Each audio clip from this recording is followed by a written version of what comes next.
Good evening, everybody, and welcome back to Battlefield 2042. Pardon me. There is an event, a limited time event, that actually is ending as soon as, tomorrow. I would imagine, I don't know, possibly noon UK time, possibly 6 p.m. But basically, it is a crossover between um, Battlefield 2042 and, as you can see by this screenshot, Dead Space, a game series that's definitely not my thing. You won't see a playthrough. Again, Dead Space has got a few too many jump scares and stuff. So I actually have no desire to play through the series, despite it being a fantastic one. However, I'm too curious about this limited time event. There are 17 hours 55 minutes left, so yeah, I want to do at least one stream of it. And here's the cool thing, just like other in-game events we've done before in Battlefield, basically, if you earn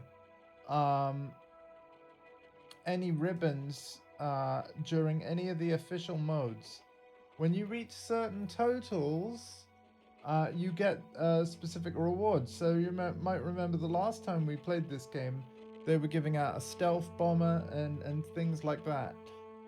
With this one, I mean, all you're really getting for the whole event is actually just cosmetics. So I'm not too worried about not getting enough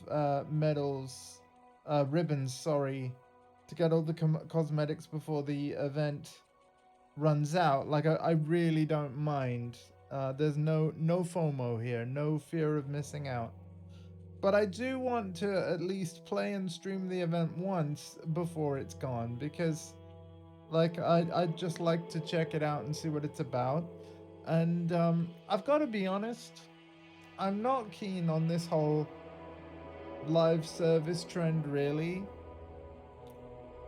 that every game is seemingly going in, whereby essentially the game and their publishers are dictating when I should play what through these limited time events. I get it, you're trying to drum up excitement and give players a new reason to log in that's exciting and fresh, and by making it limited time, you kind of are essentially, in their eyes, doing what they can to make sure people actually show up. If this event was available all the time and without any removal ever, people would be like, I could just play it tomorrow. And I mean, look at all the playthroughs that I've started that I've still not finished. All right, there's actually been quite a few of them lately because so much awesome stuff has come out on the channel. Yeah, there have been games I've been saying I want to return to, before the year's over, and I still haven't. So, but hey. So yeah, this Outbreak thing, it's not available for long, but that's precisely why we're gonna play it at least once now. And at the moment, I'm all by myself. But my nephew, Freelancer Alpha, is likely to join before the night is over. And I'm very much looking forward to that. So,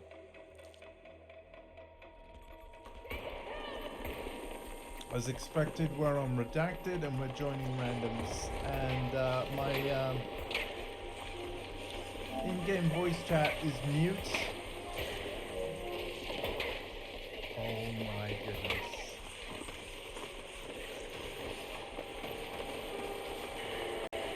Look at this. Wave 13, huh?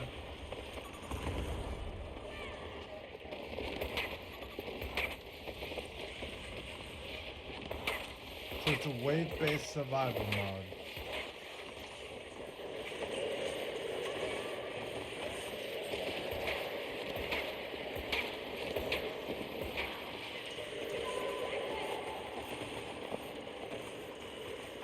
Alright.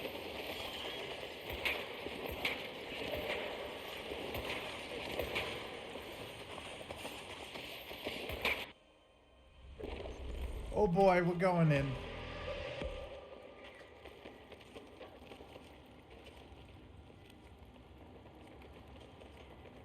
Oh, look at this. So I need to get points and then buy stuff.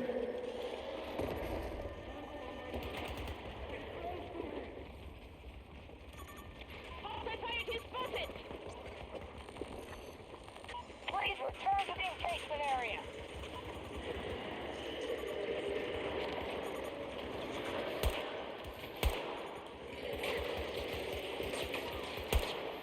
I really need this to not be single shot. Flat neutralized!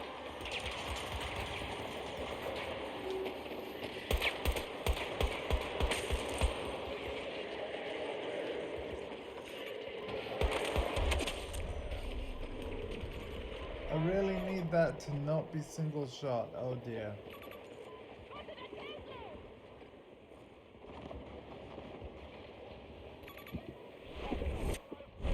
Oh no.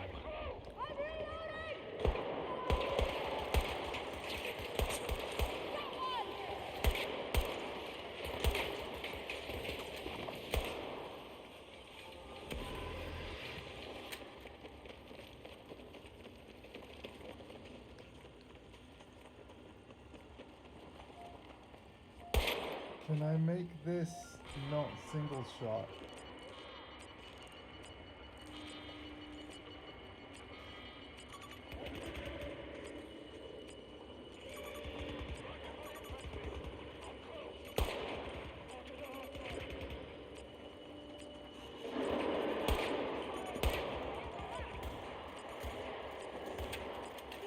Oh dear goodness.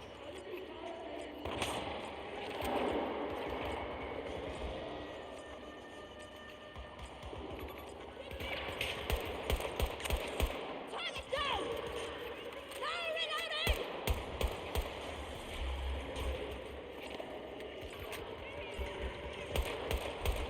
Took the objective. Reloading! Okay, well there's the ribbons that I was on about.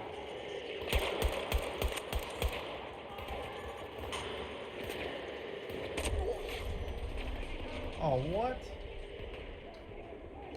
Hang on a minute. Let me shorten my triggers on my DualSense 8.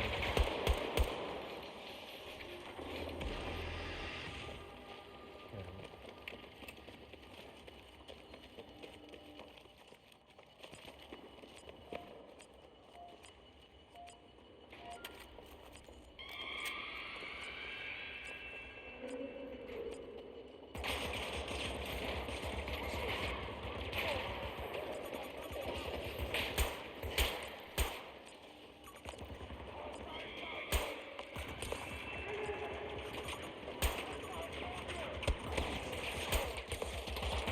Weapon stabilized!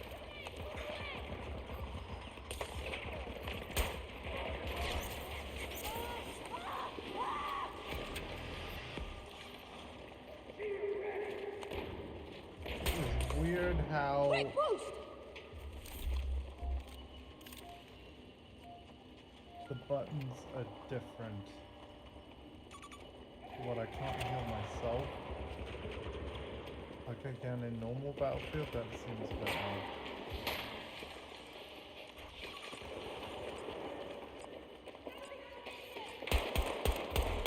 The objective is ours.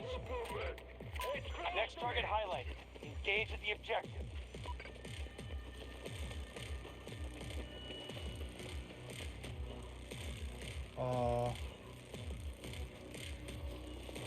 Yeah, I want different gun. Give me...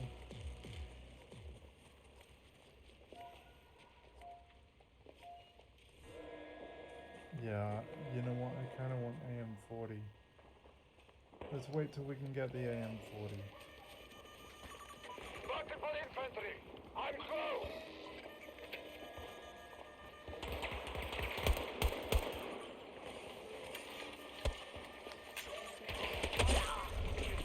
Oh my god. They must be thinking I am terrible. Marking a threat.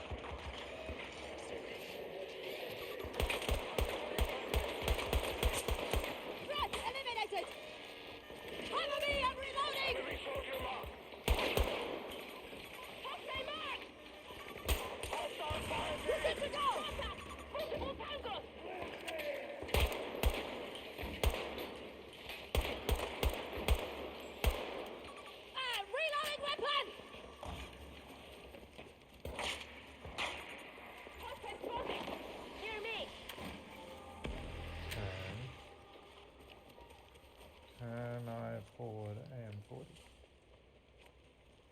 10. Oh, that's better. And this gun, I can change the fire rate. The fire type. We got full auto. Hostile infantry. Enemy spotted! Nearby position. Multiple hostiles marked.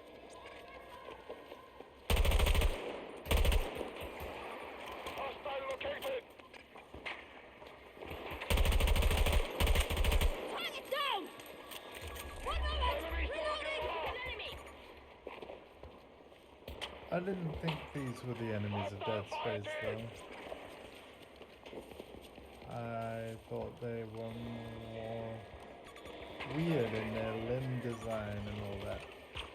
These are just looking like grey people. Reloading! Spotted a hostile fire team. Marking ammo!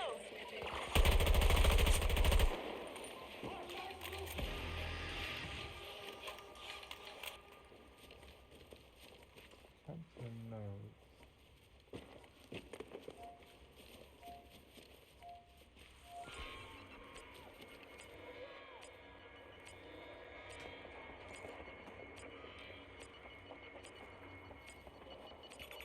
Hostile enemies on my mark. I'm close.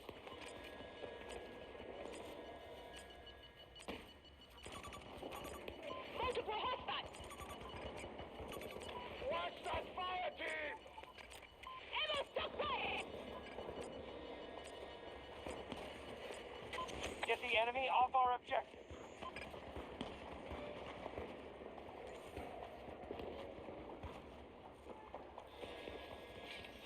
Oh, hi. Hostile fire team. They aren't very hostile. Soldier.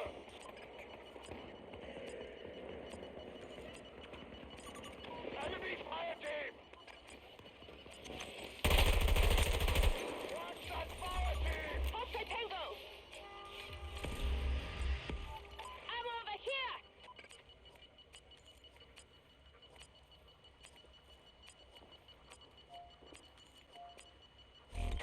Objective is under our control. Get the other node.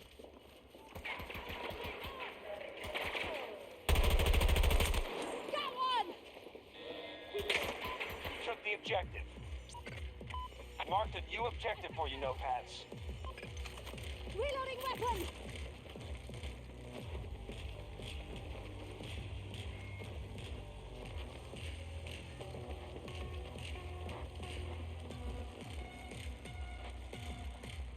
Okay.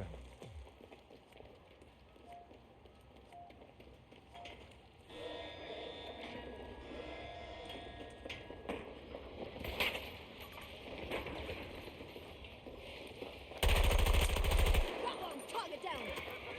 I must reload!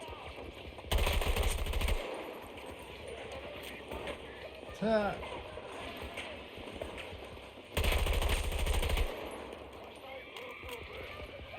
Wow, okay. Oh, you're a bit more feisty. Here we go.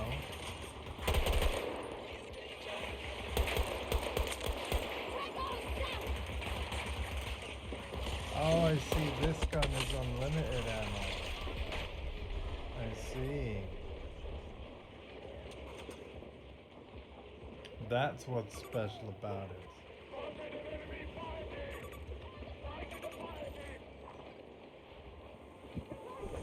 Okay.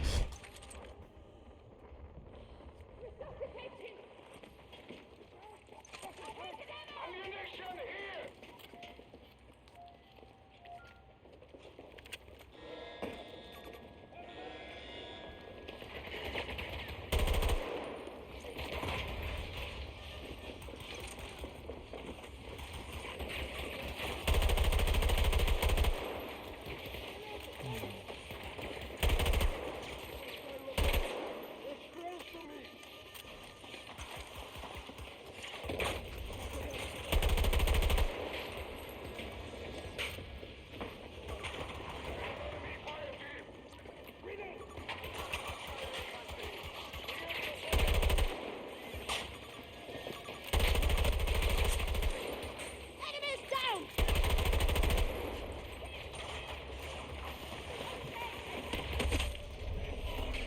Damn it, they were behind me.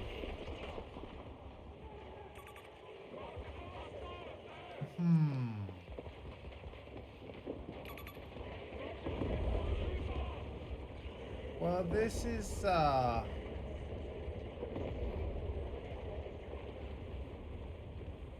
gotta say, not what I expected. Not quite what I expected.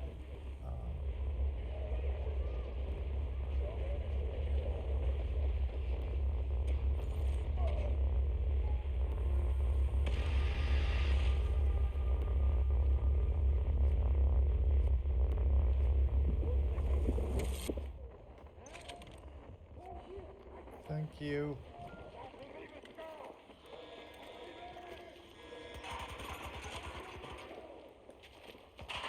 Okay.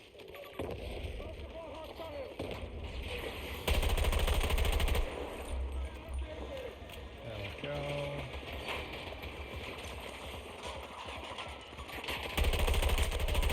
Come on!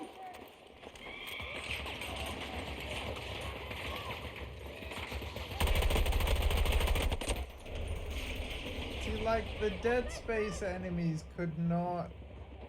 I'm pretty sure they could not use regular guns. Correct me if I'm wrong, though. I haven't played the series.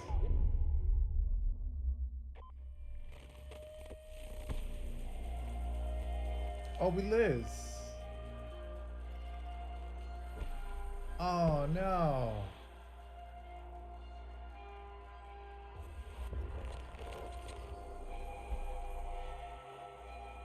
Oh, man.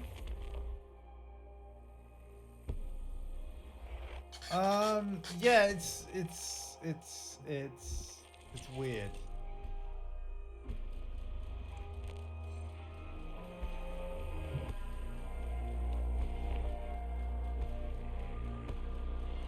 I only need to get to tier 37 in order to unlock the last seasonal gadget of Battlefield Season 7, which, by the way, for anyone uninitiated, this is the last season that Battlefield 2042 is actually ever gonna get.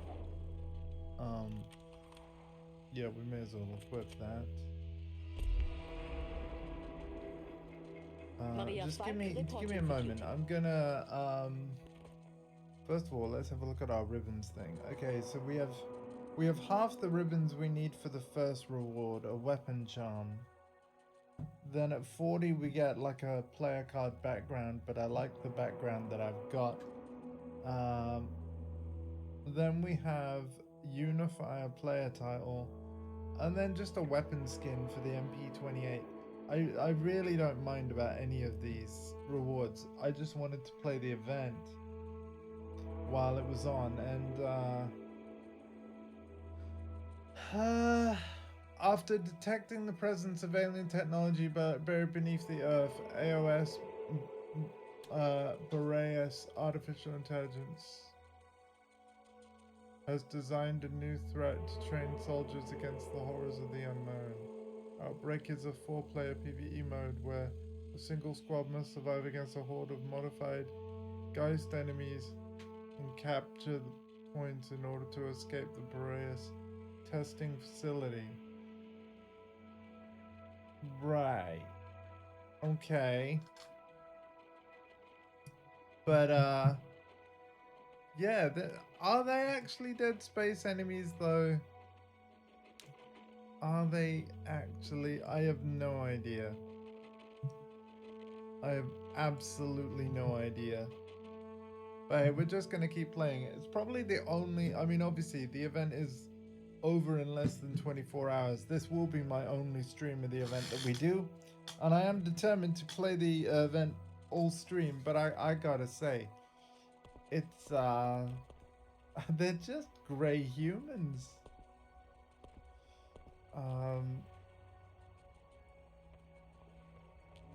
So anyway, yeah, this is the gadget, by the way, that I'm wanting to unlock. The Predator SRAW.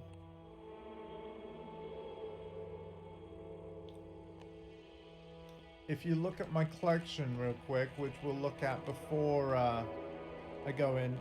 All the weapons that I don't have unlocked on Battlefield 2042, I can get at any time. These are vault weapons, which, as you can see by the icons, the vault weapons are from prior games. So in this case, Battlefield 3 for these locked pistols, Battlefield 3 for the PP2000,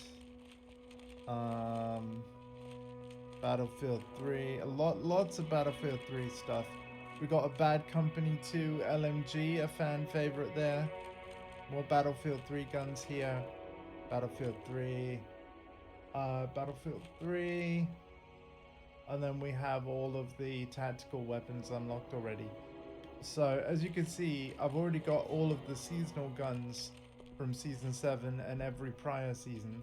But if you look over here, the RPG, the unguided, like, classic RPG 7v2, that's a challenge to unlock. That'll always be available.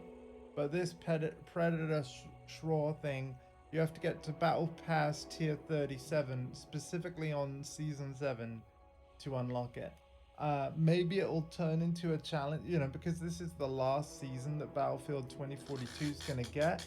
I have to imagine that it will still be possible to unlock all of these gadgets and weapons if you did miss out getting this before the end of Season 7, but it will probably turn into challenges similar to the RPG here that I still also have locked at the moment. Got everything else though, and the same can be said for vehicles. This stealth bomber, wait, not this one. Wait, where's the...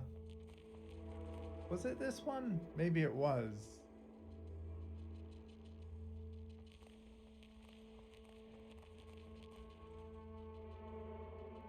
I had a stealth bomber that I unlocked. Probably is that. That was from the most recent, well, the event before this one, which I streamed. Yeah.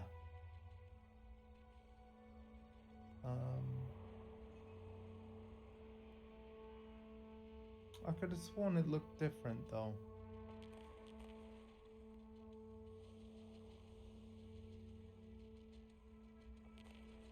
Unless it's a gadget. No. Duh, it wouldn't be a gadget, would it? But yeah, let's get back in there.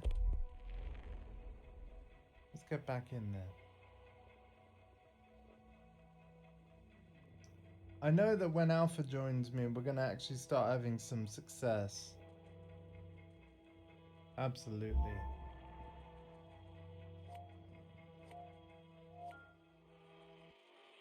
Because, yeah, he's good at these games. Okay, so we're just on redacted, basically. Which makes sense, given, like, what the event is, but... I was expecting the really creepy enemies from Dead Space that really creeped me out. Loadout modification is disabled for this game mode. Okay.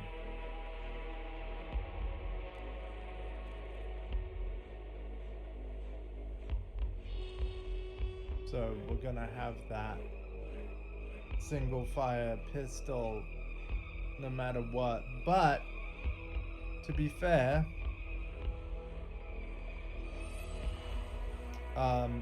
it does have unlimited ammo.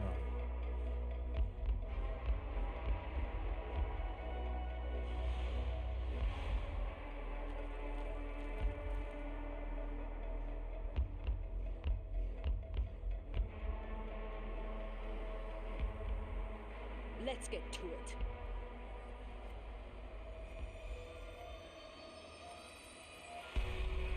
Watch yourselves, notepads. Hostiles will try and counter you on every front.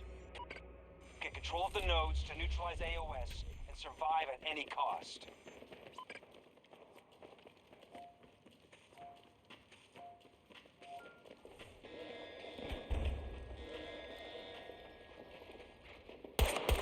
One down.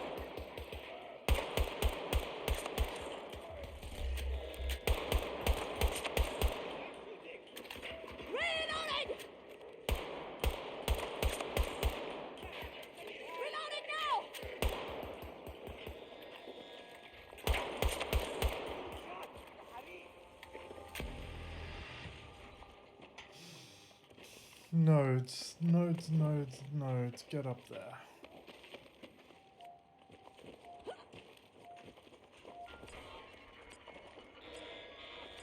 Oh, actually, we need to. All right.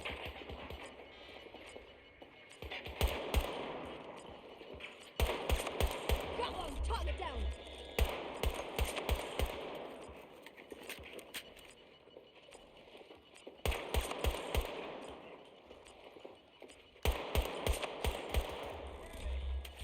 Eyes up. I'm reloading.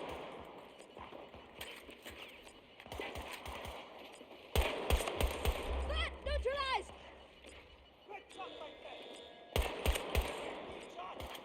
Reloading.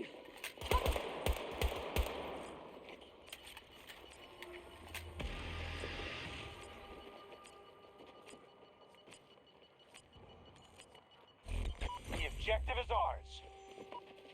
I Right. marked a new objective for you, notepads.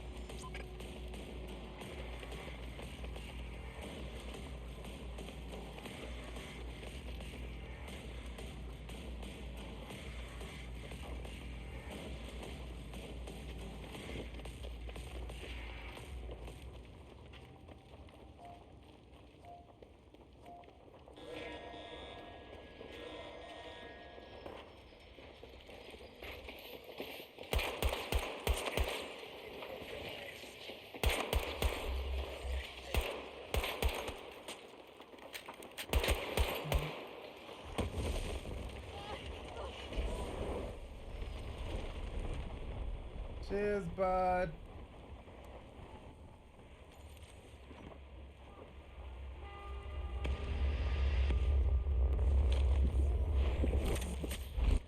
Gee, thanks.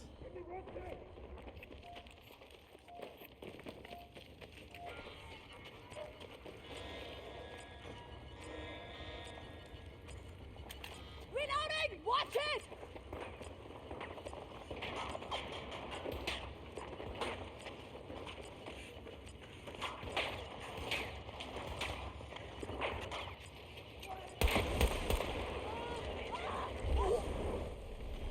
Yeah, but like, come on. Would any Dead Space enemy throw incendiary grenades? That's very annoying.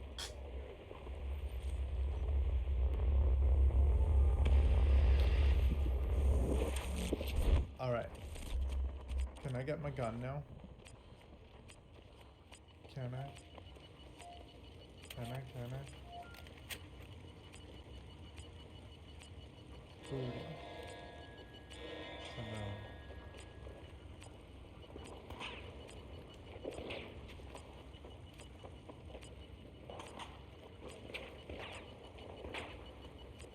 Probably after this objective is captured. Objective is under our control. Next target highlighted. Engage the objective. Alright, well, let's just move on and then see if we can get a weapon from a shop near there.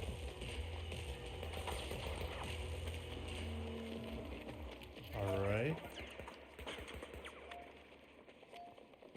Yeah, let's go with a trusty old AM40 again.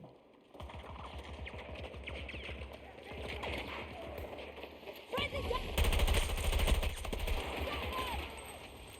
Nice shooting! Under fire! Under fire! Good shot, my friend!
Oh.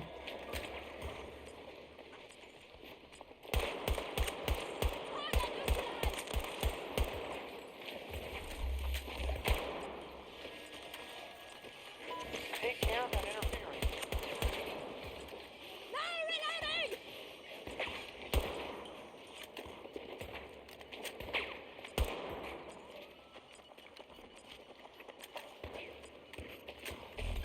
You took the objective. Get moving to your next objective.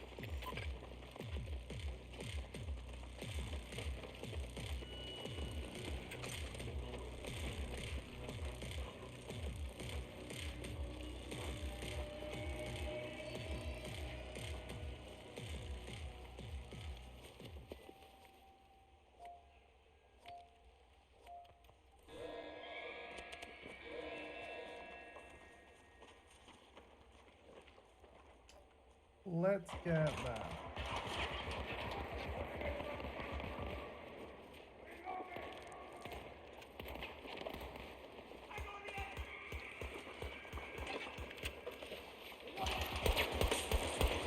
Down! Reloading!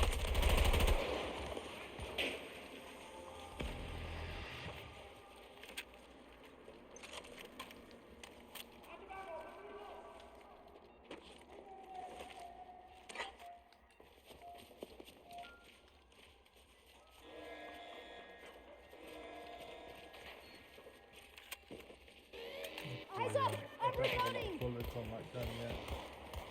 So we're not gonna use it yet.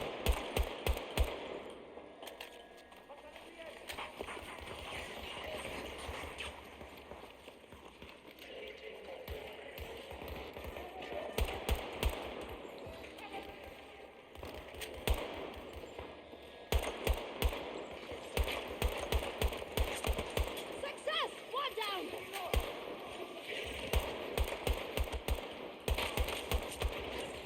Cover me! I'm reloading!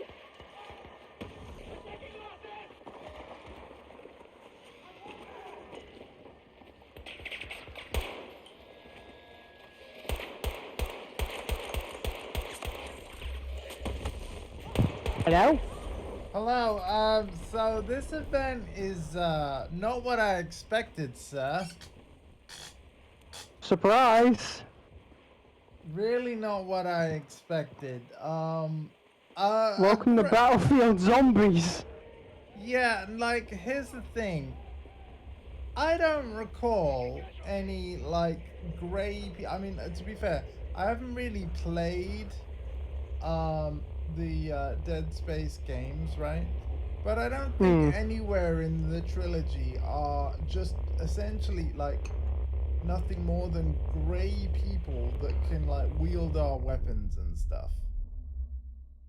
If I'm not mistaken, this is a mode from the last season that gave us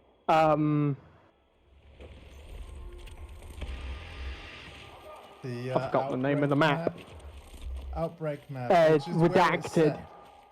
Oh, Yeah. sorry. Yeah. That's where this mode is as well, anyway. Yeah. But yeah, Uh, because they've got Isaac like on the key art for this thing, I was expecting the really creepy enemies that freak me out and make it that I don't want to ever do a playthrough of the Dead Space series. I can't remember the name of those enemies, but yeah, I was actually expecting that. Oh, the necromorphs. Yeah, and all we get is these grey dudes. Like, Yeah. I'm not gonna lie, man. I'm a little disappointed. Like, these aren't freaky at all. Grenade! Watch for movement! And yet I still failed miserably because I'm bad at shooters. So, like, here's my plan. I'd quite like to play through like at least one game of this with you. But if you personally want to do some conquest after that, that's cool with me. Because I'm just on here to, well, check out the event, and I feel like I'm already, I'm checked out. Like, I'm like, is this it? Like, again, no Yeah, offense this is basically it. no offense to Dice and stuff. I love, the team and I love Battlefield, but I was like, wow. They literally took a map that already Locking our exists signal. and they literally created generic gray humanoids, gave them our weapons, and worst of all, why would you give them incendiary grenades? The amount of deaths I've had just by incendiary grenades is ridiculous. But yeah, I'm obviously currently on a game like with a group, Yeah. I'm gonna see it through rather than quit on people. But then after that, let's see if we could do it with you, where like I actually get to the end, because everyone I've played it with so far, well, to be fair, I think this is my second go. But yeah, the mission was a failure on my first go, as you might not be surprised by. And yeah, so we'll try and get a success, and then if you want to do some just conquest after that, I'm fine with it, because the thing is, conquest and regular Battlefield multiplayer is amazing multiplayer. This, with like just tiny redacted map, no vehicles, no necromorphs, no, yeah. When this is one of those modes where you've seen it once, you've seen enough. Like, I'm a little disappointed. Get the enemy off our objective. So it would seem, CP Skills. Again, I just wanted to play this event before it went, and it's getting deleted tomorrow. You know what? I'm actually not sad it's getting deleted. I think we should perhaps forget that this happened. I'm really disappointed. Like, I freaking hate the necromorphs, but I'm sorry, but if you're gonna do a Dead Space crossover event, I was expecting, like, there are 4 awards for this, right? And the only one that is a skin whatsoever is like a skin for one of the weapons. I think it's MP28 or something like that. Yeah. And The pistol that you use. yeah, that's not in a Dead Space game. I think it would have been cool for them to add like the plasma cutter, right? See, unfortunately, them doing that would mean doing something Call of Duty did in their futuristic games, which I don't think.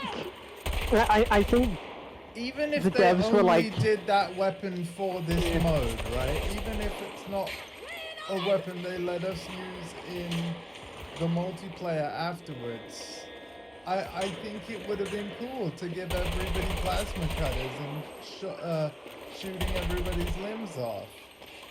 But no.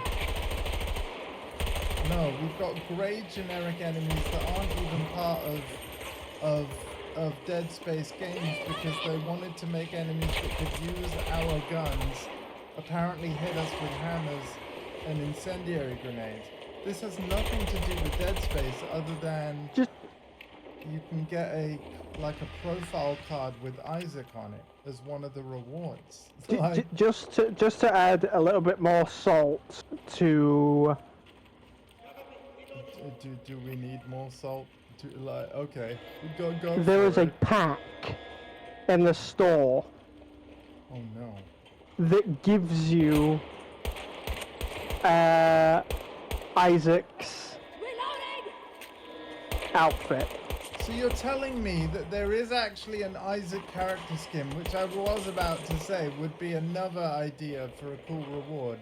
But Yeah, it's present, but it's in the store. Yeah, you can. So you cannot play to earn. You have to pay to earn. Yeah.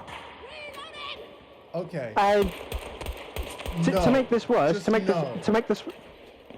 this worse, you know that weapon skin at the end, getting all 80 ribbons. Yeah. Yeah, you get that from the store pack as well. Anyway. So if you pay money, it's like you also skip the grind. Pretty much. You see, this is a fantastic shooter, right? and if it had none of this like limited time event stuff, we all know, like, because back in the day, right, before Battlefield and indeed most games were live service, you know what their business model was? You buy the game, and back in Battlefield 4, I mean, they called it Battlefield Premium, but it was basically a season pass that basically gave you a full year of map packs, right? And so it was just like maps as DLC for those that paid for premium. That was a much better business model in my opinion, because it's like, you know, once you got the content, it was, you know, you just got it when it released. And basically what I'm saying is Battlefield didn't need any like seasonal events or limited time events or live service gimmicks to keep me invested. I played hundreds of hours of Battlefield 4 multiplayer, and it was like a full package. So sorry, I didn't want this to turn to a salt stream, but like, oh my god, my disappointment is real. Like, because honestly, I think the idea for a Battlefield cross Dead Space limited time event, it actually sounds cool. There's potential there. I was expecting I mean, wave-based survival thing, that's basically what we got, right? But I was expecting the necromorphs. I was expecting that, you know, because there could have been so many of them, they could have like changed up the gameplay a little bit, and just for this game mode, gave us plasma cutters, because that would be the only way to survive the event. You know, like there's so much they could have done, and they didn't. Streamer fan tip. Streamer fan tip. Never apologize for salt. Salt in this case is necessary. Get super salty. Oh, I'm not mad. I'm disappointed. Which is disappointed. worse. I don't even play Battlefield. Which is kind of worse, you know? Oh man. What? I just can't help but think what could have been, you know? I've always, maybe wrongly, but I've always kind of seen Battlefield as the reasonably popular FPS with some class. Maria Falk. No, You know? I'd say that's a fair assessment, sir. Yeah. I mean, it has more class than Call of Duty. Let's be And honest. that's not even even a pun for the fact that there are 4 classes in the game. That's I didn't know we that. literally Yeah. mean it. Yeah. So- No, it is So, class. like, it's kind of sad. Like, I was watching while my phone was charging. I was watching your stream. And We're not seeing done, by these- the way. We will play some more. Yeah. Yeah. I'm still watching, and I'm just like, what are these white I'm things? actually not sad that this is a limited time event anymore, because I literally don't think it's good enough. And you know what?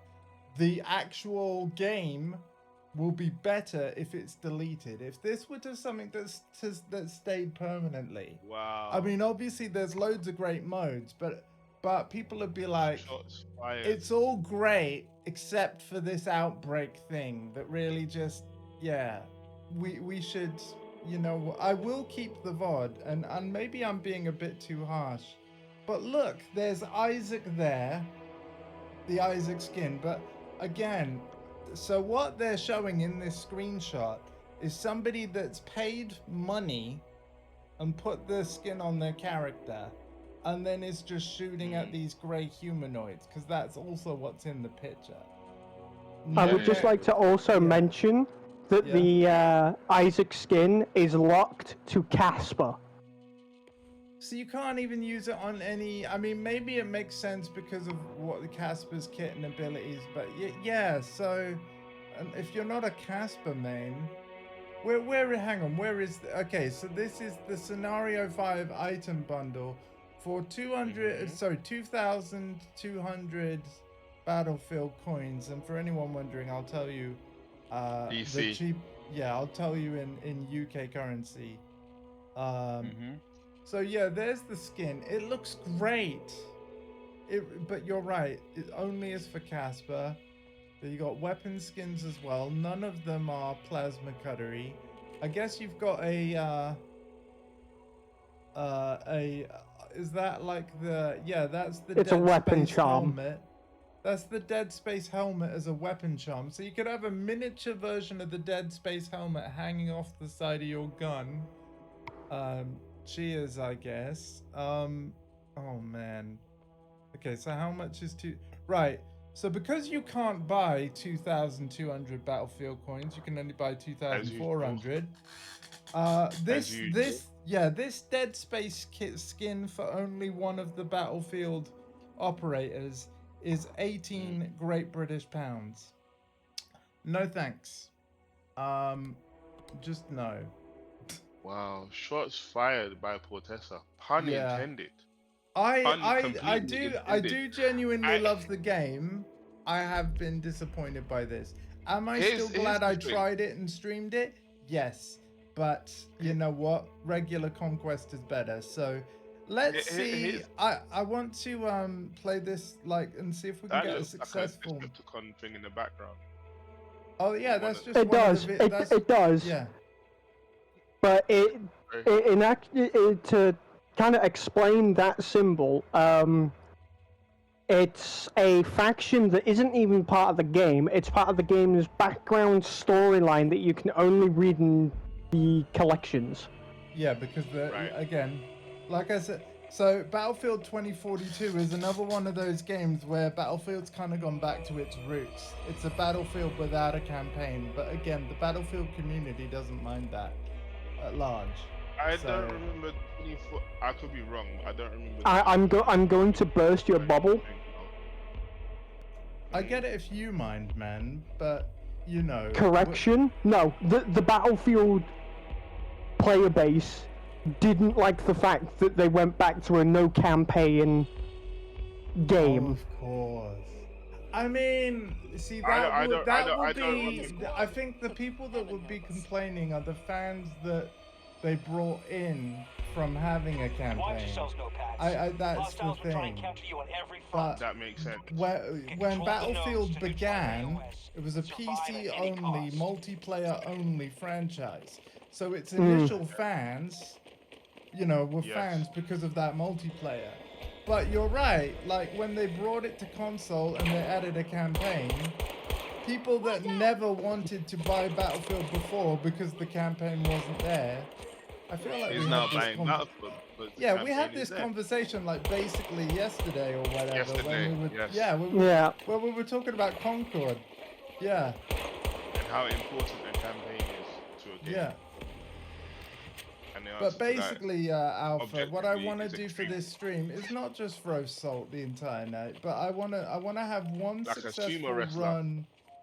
I want to have Mhm. one successful run of this mode all the way to the end, and then if you want to play Conquest after that, I'm happy to because it's more fun than this.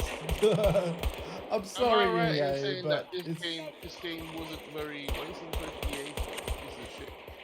Am I right in saying that this game wasn't very it didn't have a good launch. But to be fair, Yeah, Battlefield Um, 2042 wasn't very well received no. at large.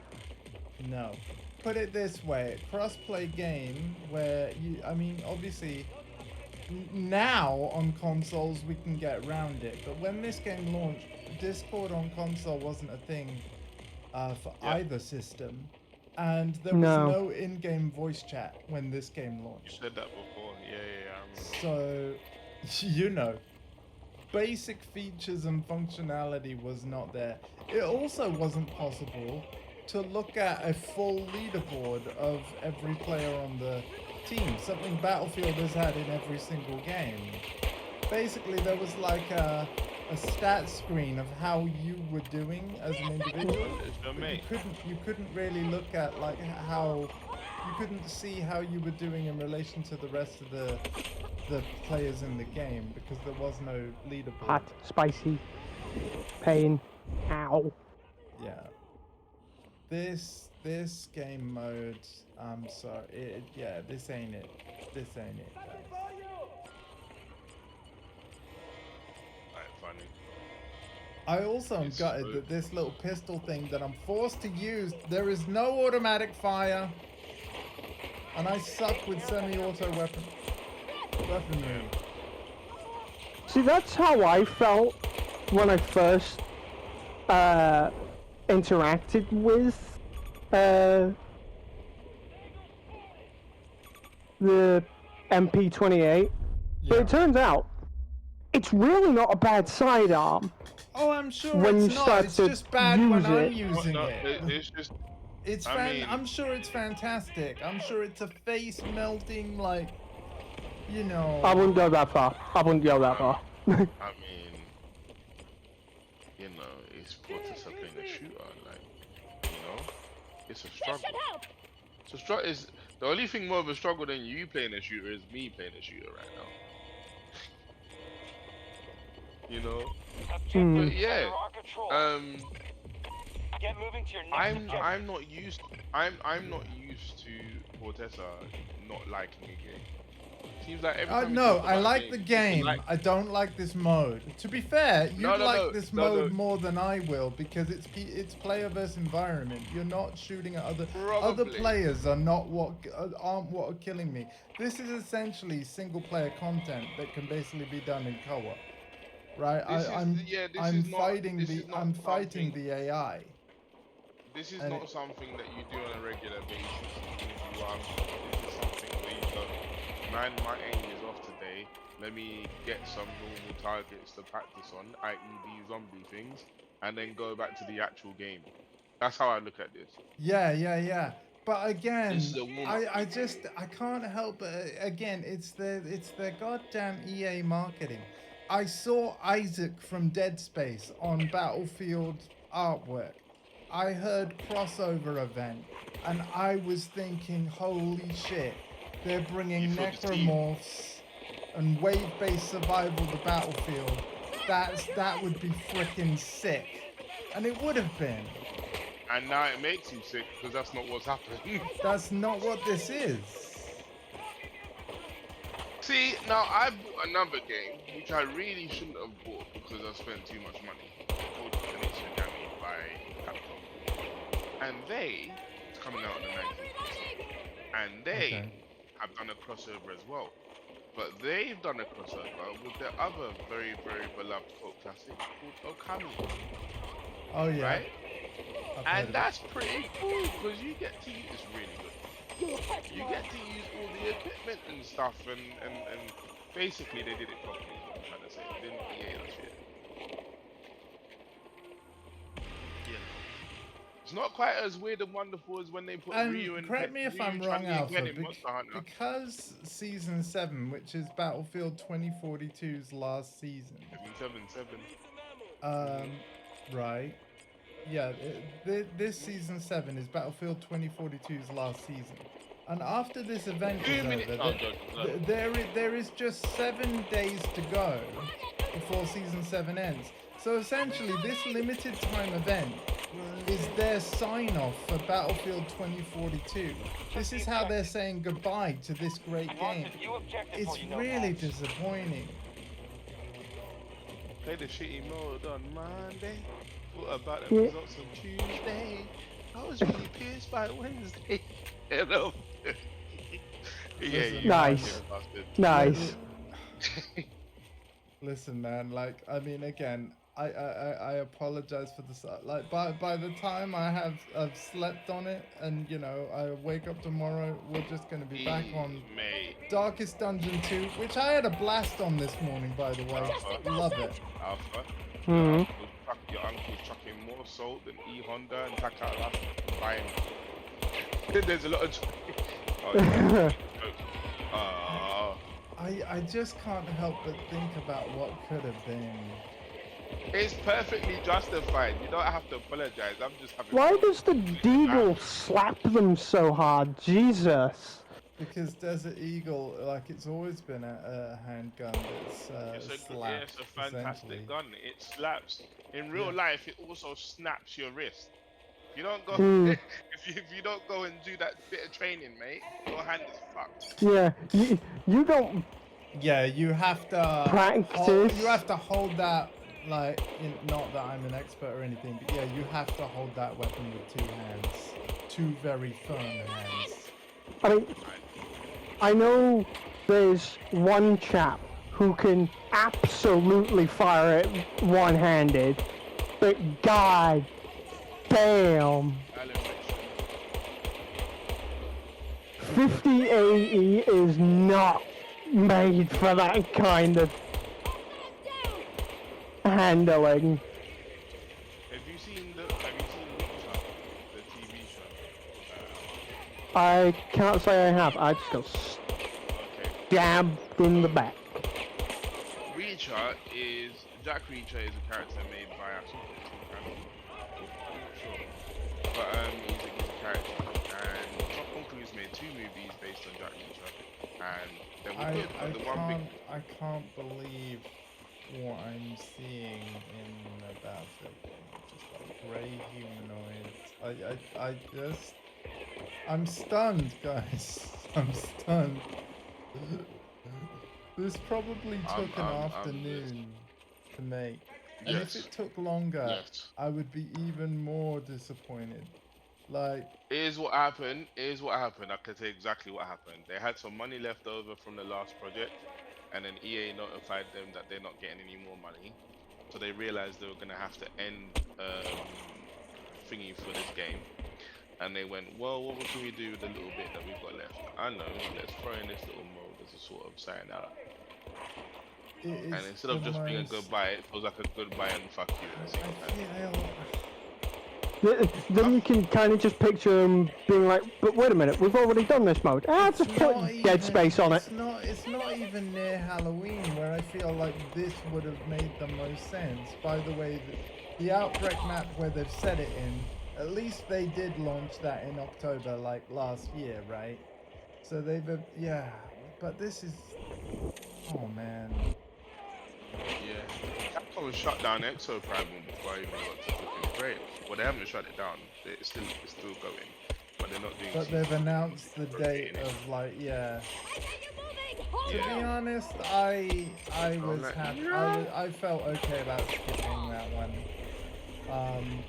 You know, there's so many games that do look interesting to me that I still haven't bought and want to play. And as we all know, my backlog is already massive. That I'm like, yeah, I don't have to buy every game that releases. Believe it or not, guys, I can skip it. I think Capcom knew that the game wasn't going to be successful because I'm sure right as it came out, they put it on Game Pass. Yeah, to hedge their bets, kind of thing. Yeah. Some money from Microsoft. It's like I think it's more this is a new IP, right? It's not quite what the fans wanted. The fans wanted a new Dino Crisis, and instead you kind of pissed in our face by going, it ain't Dino Crisis, but it's got dinosaurs in it. Here you go. Yeah. I just got executed. Ow. You did. I can't even revive you, apparently. Yeah, because I got executed. Oh, I'm sorry. I was shooting at another one. Objective is ours. Yeah, and yeah, I think people were kind of cheesed off about that. I like kind of like our phone shooting games, right? Anything with mechs in it, I'm Objective probably is under gonna our be on control. it. Even if it's a shooting Next game, target highlight. you know? Gain the Well, objective. Titanfall 2, the multiplayer works again, and while it doesn't have crossplay, it's a fantastic shooter, and I do believe Alpha owns it on PlayStation 4 because it's so good. And I we can play it sometime. Swear blind, I bought that somewhere. Can't remember if I got it on Xbox or PlayStation, because I had the original on Xbox. So, I don't know. You've left the But, engagement Yeah, area. I bought it on the Xbox while it was on sale, and it was like, I played the first one. I have the first one physically. Me too. And when I heard that they pulled the first one from digital storefronts, it was like, man, I can't play it on better hardware. That one was such a good game. That idea was Like, such a great idea. I didn't care that Titanfall 1 was an online-only game. It was fun, it was stupid, it was great. I usually hate that kind of thing, but they were like, yeah, it's an online-only game, and it's got mechs and things, and you can jump on. Sorry, you said mechs. What, like Gundam? Yeah, like that. Western. Where's my money? Talking about games with That's- mechs, you want to know one game I'm eventually going to treat myself to someday and try and play it on stream? Armored Core 6 by From Software, baby. That should be hilarious watching me play that shit. Me too. Me too. I saw Snake Eyes playing that. Apparently, the multiplayer is ridiculous. Hell yeah, man. I've Wrong seen way. tournaments for that game. I've seen tournaments for that Did game. you They play just one-on-one. say From Software game tourneys? Well, specifically Armored Core 6, yes. Well, yeah, there is like versus multiplayer in it, isn't there? So, that makes Yeah, sense. yeah. Plus, games like that tend to be well competitively, like Gundam versus. It's very popular. I'm waiting for Mecha Break. Not even being funny, but these AI enemies aren't even smart. Like, I know, they're not so this smart. is like, I would expect this AI from. If you've ever played Battlefield's Portal mode, you will know how dumb their AI can really be. Like, at least these ones actually have a threat. Well, yeah, but they've only actually really endangered me if I've been surrounded by them or if one of them's got. Exactly. Exactly. But I Do you haven't know what really it sounds been like? The standard bots have such stormtrooper aim. I wouldn't even consider them to be actual genuine threats. No. At least Which with actually the bots is a good here, they're onboarding actually a experience. Like, menace. honestly, right? You know what? CP agree. skills. You have Game Pass Ultimate. Game Pass Ultimate includes EA Play. This mode that's leaving at some point tomorrow is actually really good for like. My aim sucks in shooters. I need something to practice on.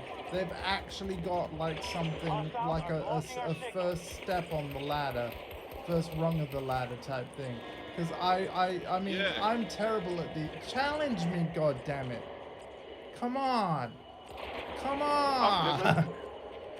I've never heard this version of Andy before. This is hilarious. Thank you for EA for the unintended entertainment. Right. I'm just so underwhelmed, man. Shoot him in the ass. You shoot him up. Oh. I'm just so underwhelmed. I'm glad you're glad that I streamed this though. I'm glad you're glad, but my god, my god. Hilarious. My God. Maybe it will get tougher. Maybe I will regret saying these words soon. But look, I've got The only time- 2,675 points. Right, I should spend my points to be fair. What am I buying? I'm buying... let's get the AM40 again. Let's get the armor. You can hear the disappointment in his voice. who let this get released? Okay, that's the word going through his head right now. It's like, I mean, I didn't say this that. was a Like, good it's- idea. No, you didn't say it. But the tone of your voice. God, even this thing is so. At least that one kind of tried to move to the right a little bit before it got popped. Yeah, bless it, it's trying. Hey man, you want ammo? I got ammo for you. I've chucked down ammo. There you go. Oh. Thank you. Yeah, I bought an ammo box. When's Mecha Break coming up? Right. I'm going to post up front, so I can kind of keep an eye out Okay. from this angle. Okay, man. It slightly gives us cover, but I will need somebody to watch my Yeah, back. I'll literally watch your back. I'm literally looking at it right now. Okay. So we got Concord from Firewall, and then we got Mecha Break from Fire. So, right, who's starting up Fire Fart games? Like, To be honest, man, what you've done actually looks really fun. Deploying a turret like that. I'm not saying you'll have to let me have a go, but That actually looks fun. I'm not wasting ammo. You can thank the fact that I chose this operator. Yeah. Do you want to know what's really funny? Cobra Kai, which Alpha may know about because he sounds like he sometimes watches TV, I mean, I know actually about it. actually has a video game. Okay. Well, it And I know actually about. has a I've video seen game. the video game Huh. as well. I'm not gonna lie. I bought it. It's terrible. However, a lot of people clearly bought it as well because it's got a sequel. There's Yeah. a Cobra Kai 2. Yeah, How about I know. I was like, I know people that bought it. Yeah, I know people that bought it. For me, I I know would you know rather people just that bought it. play. I bought it. Uh, yeah, but I know other people as well as you that bought it. But like, I would just stay with Streets of Rage 4, honestly. It's bad. Yeah. Well, yeah, Yeah. obviously. Also, Teenage Mutant Ninja Turtles Shredder's Revenge is really good as well. And Double Dragon Gaiden. And Objective there's is under our control. beat 'em ups actually. And Thank you, Fury.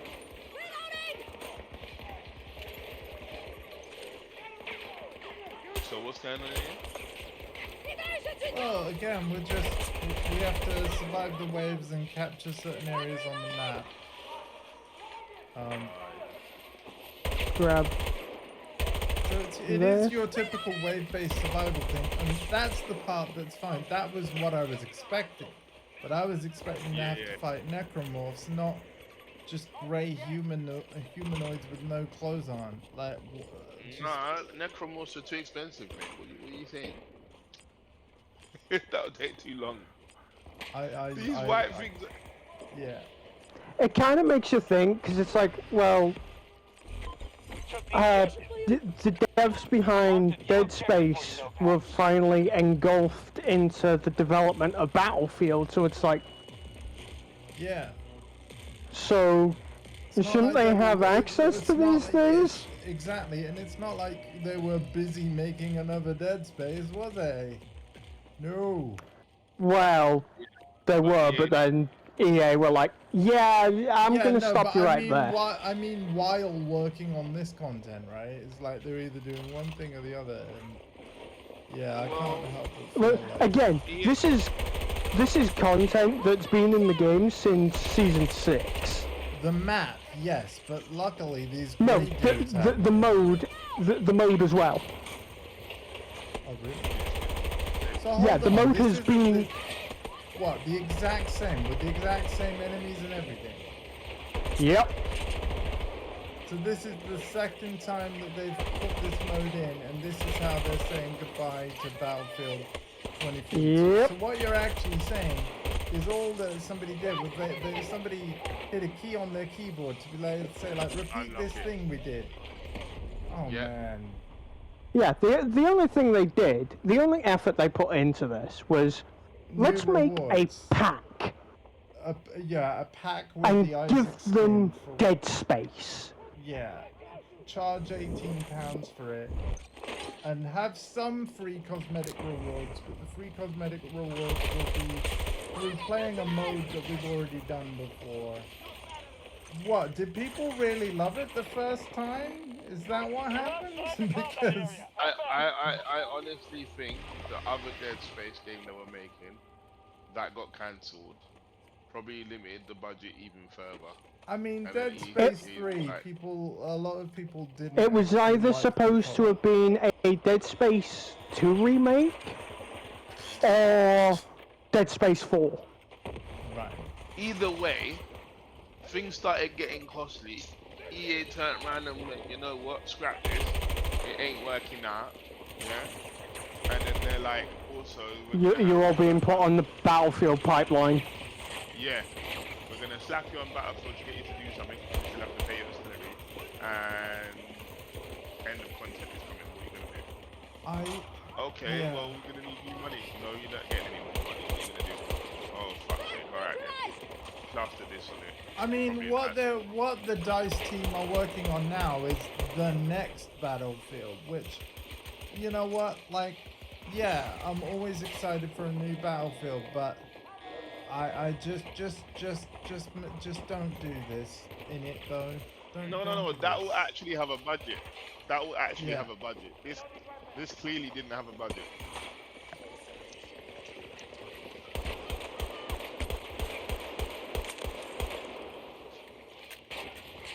Omniscience! Oh man, what a sad way to sort of say goodbye to this game in terms of like dev support, right? Yeah. I will still play it and enjoy it when I feel like it because the multiplayer of Battlefield 2042 genuinely is good. I prefer it over any Call of Duty, to be honest. Down! And I'm not saying I dislike Call of Duty either. I've just always liked Battlefield more. You know, it rewards teamwork better. That's one of my biggest reasons why. But also because of the large scale maps and stuff, it's literally a battlefield. You know what I mean? Yeah, You've got yeah, tanks, planes, attack helicopters, you know, boats on levels with water. Like it's really cool. The only thing that makes me more like that from the mechanic side, I don't even know if that's still going.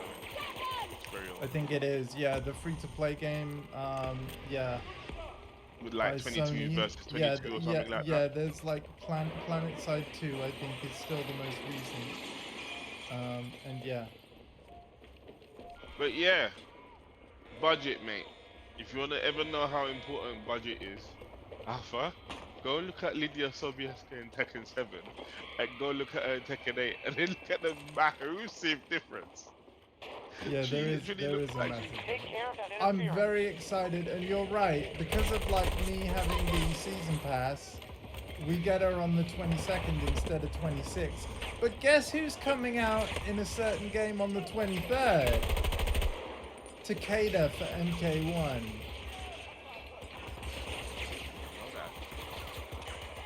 So here's my plan. Because they haven't been marketing for it. I actually want to do. Call me crazy, right? On the 23rd, I actually do want to do not two MK1 streams in a day like I'm gonna do with Tekken on the 22nd, but I do want to do one MK1 stream on the 23rd when Takeda releases. Because I don't think I can handle that much brain smoothing. That game, you know. Brain smooth. What do you mean brain smoothing? Mortal Kombat mechanically is just, it looks great, the lore is great, everything this is what frustrates me about Mortal Kombat Infinite, right? It probably has my favorite lore. It looks nice. It always has a budget. It's had some of the best single player stuff in fighting game, period. But the actual gameplay is good. Once you get to the intermediate level of like, I know how to play fighting games, you kind of realize how shallow it is basically. Why am I the only one alive right now? Hang on. I'm like swarmed by them. All of us are down. All of us are upstairs taking the objective. You were the only one downstairs not playing the objective. Oh, I'm sorry. Hey, I got a load of kills though. Yeah. Very, very sorry, guys. They're like, what? I've had enough of your shit. You know what? That actually made it interesting, though. Like, go away from the objective and just let them all find you. Then it actually became challenging for a little bit. Right, I'm going to place an ammo crate here. I'm going to place my turret here, and I'm just going to pour lead down that corridor. Yeah, thank you for the ammo, man. I'm gonna go. Right. Oh shit, to my left. Feel that? Oh yeah. I'll cover you, man. Thanks. I think they're trying to get me, but because I'm on something, I don't think they can. That's funny. I think the only ones that can So what actually you're get saying me are is the even ones the with devs didn't guns. play this to test it when they made it. I think the only ones that can get me are the ones with guns. To be Wow. fair, sometimes devs are not the greatest at video games anyway. They're great at making them, just not great at playing them. I can guarantee that's not true of all devs, but yes, I do know what you No, mean. of course and not. I, Reloading! Watch it!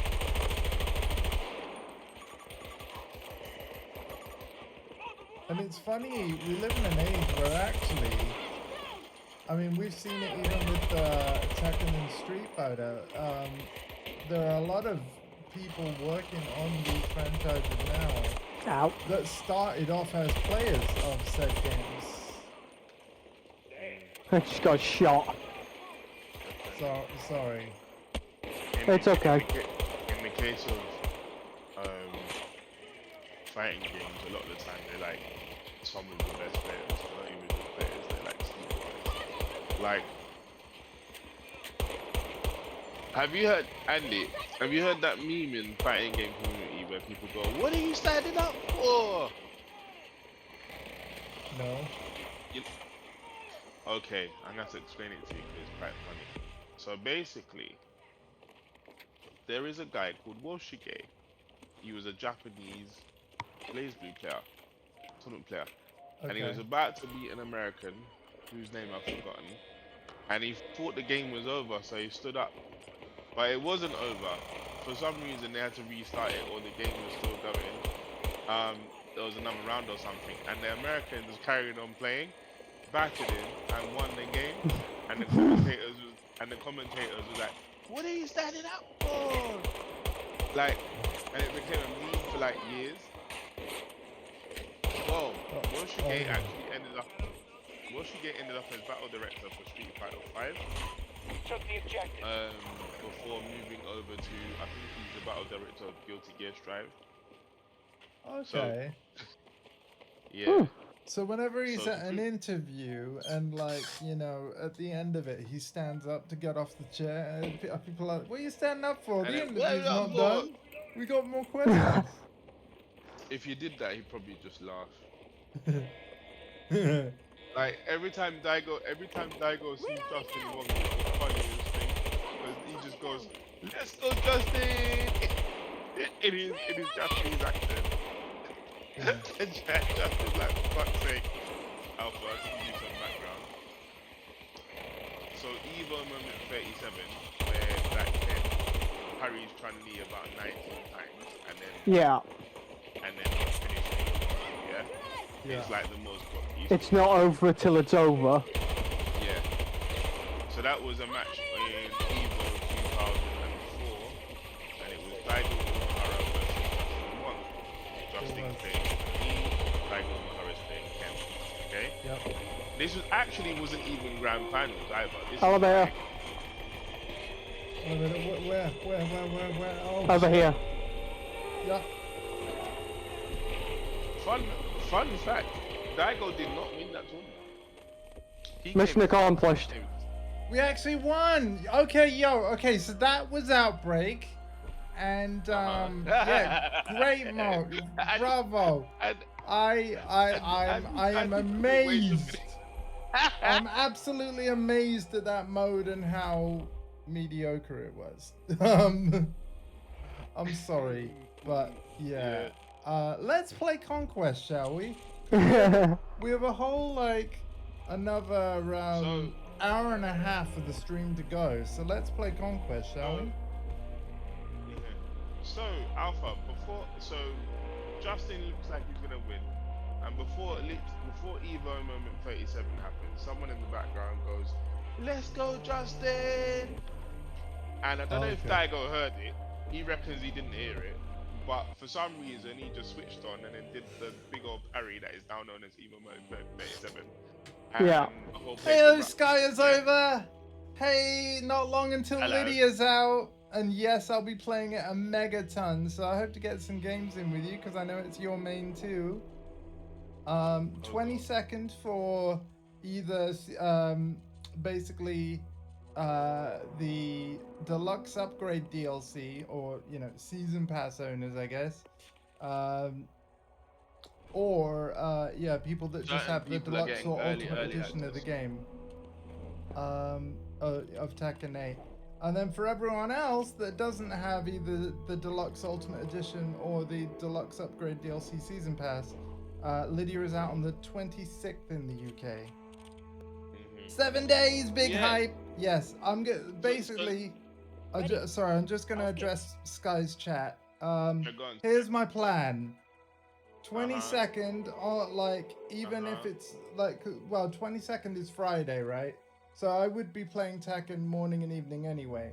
But basically after that, I mean, on the 23rd, I do want to do one stream of MK1 to play Takeda, because in Mortal Kombat 10, Takeda was one of my favorite characters actually.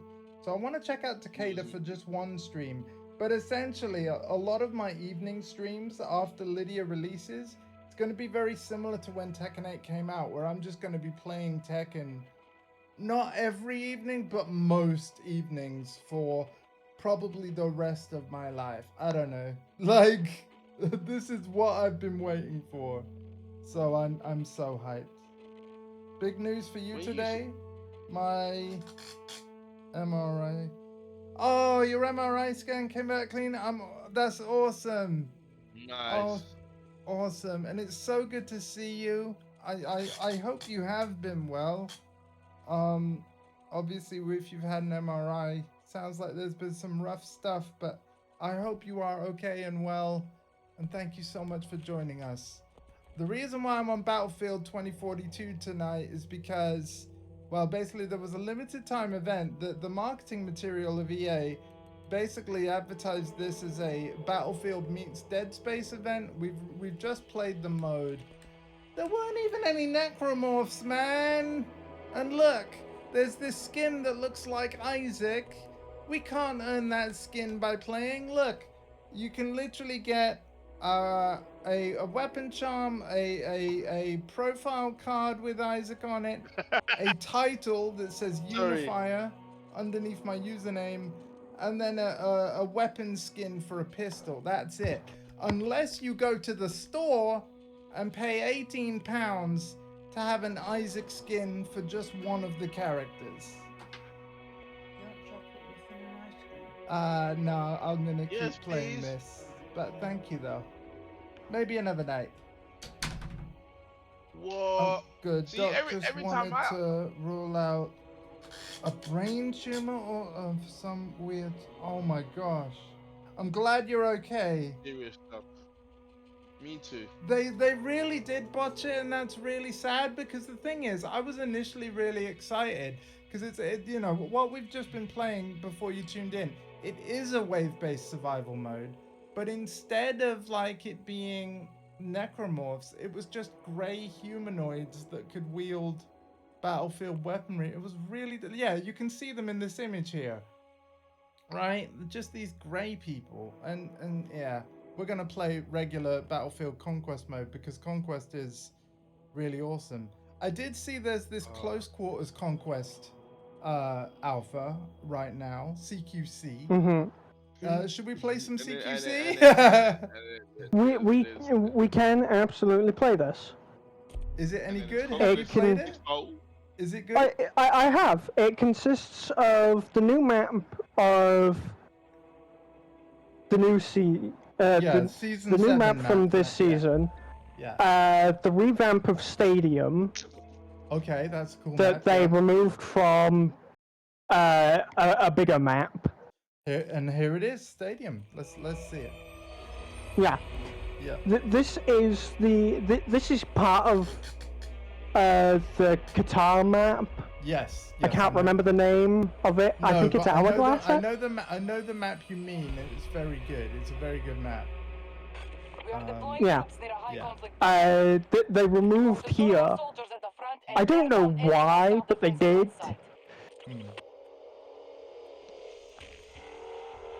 Okay, so actually, the map, it's taking place in part of the stadium and its interior, but we've also got an outside section as well. That's interesting. Yeah, the outside section is very underwhelming. Everybody mainly is indoors because let's- it's close quarters. Sure, but that also means if people aren't really fussed about That's not bad. the outside objective, that means that once we have it, it shouldn't be too hard to either retake it or hold it. So, although it looks like they're going to grab objective A first. Yeah. Alpha, are you going to be playing some Takeda? I still don't have MK1. I don't I think he still has don't the have game. MK1. Yeah, he Yeah, doesn't they have the don't, game. don't bother.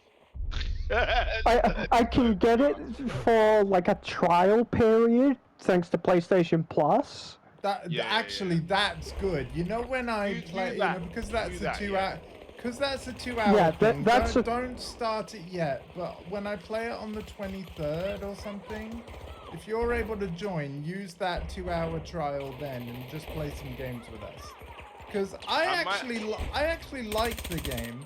But knowing NetherRealm, here's what they're going to do. Because Takeda's the last character for year 1, and there probably will be a combat pack 2, what they often do is they make a new version of the game that bundles all the DLC together. You know, like how they had Ultimate Edition of MK11? Yeah. I would say don't buy vanilla MK1 anymore. Wait for the inevitable, there's going to be a new edition of it eventually, where you pay the same money and get more content for that money. Yeah. No, don't do get me that. wrong. Don't get me wrong. Mortal Kombat has its fun. It has its fun. It's just that when you get to a certain, it's a bit like Yax. You know when Yax got into a certain level of playing Tekken, and then certain things happen that really irritate him.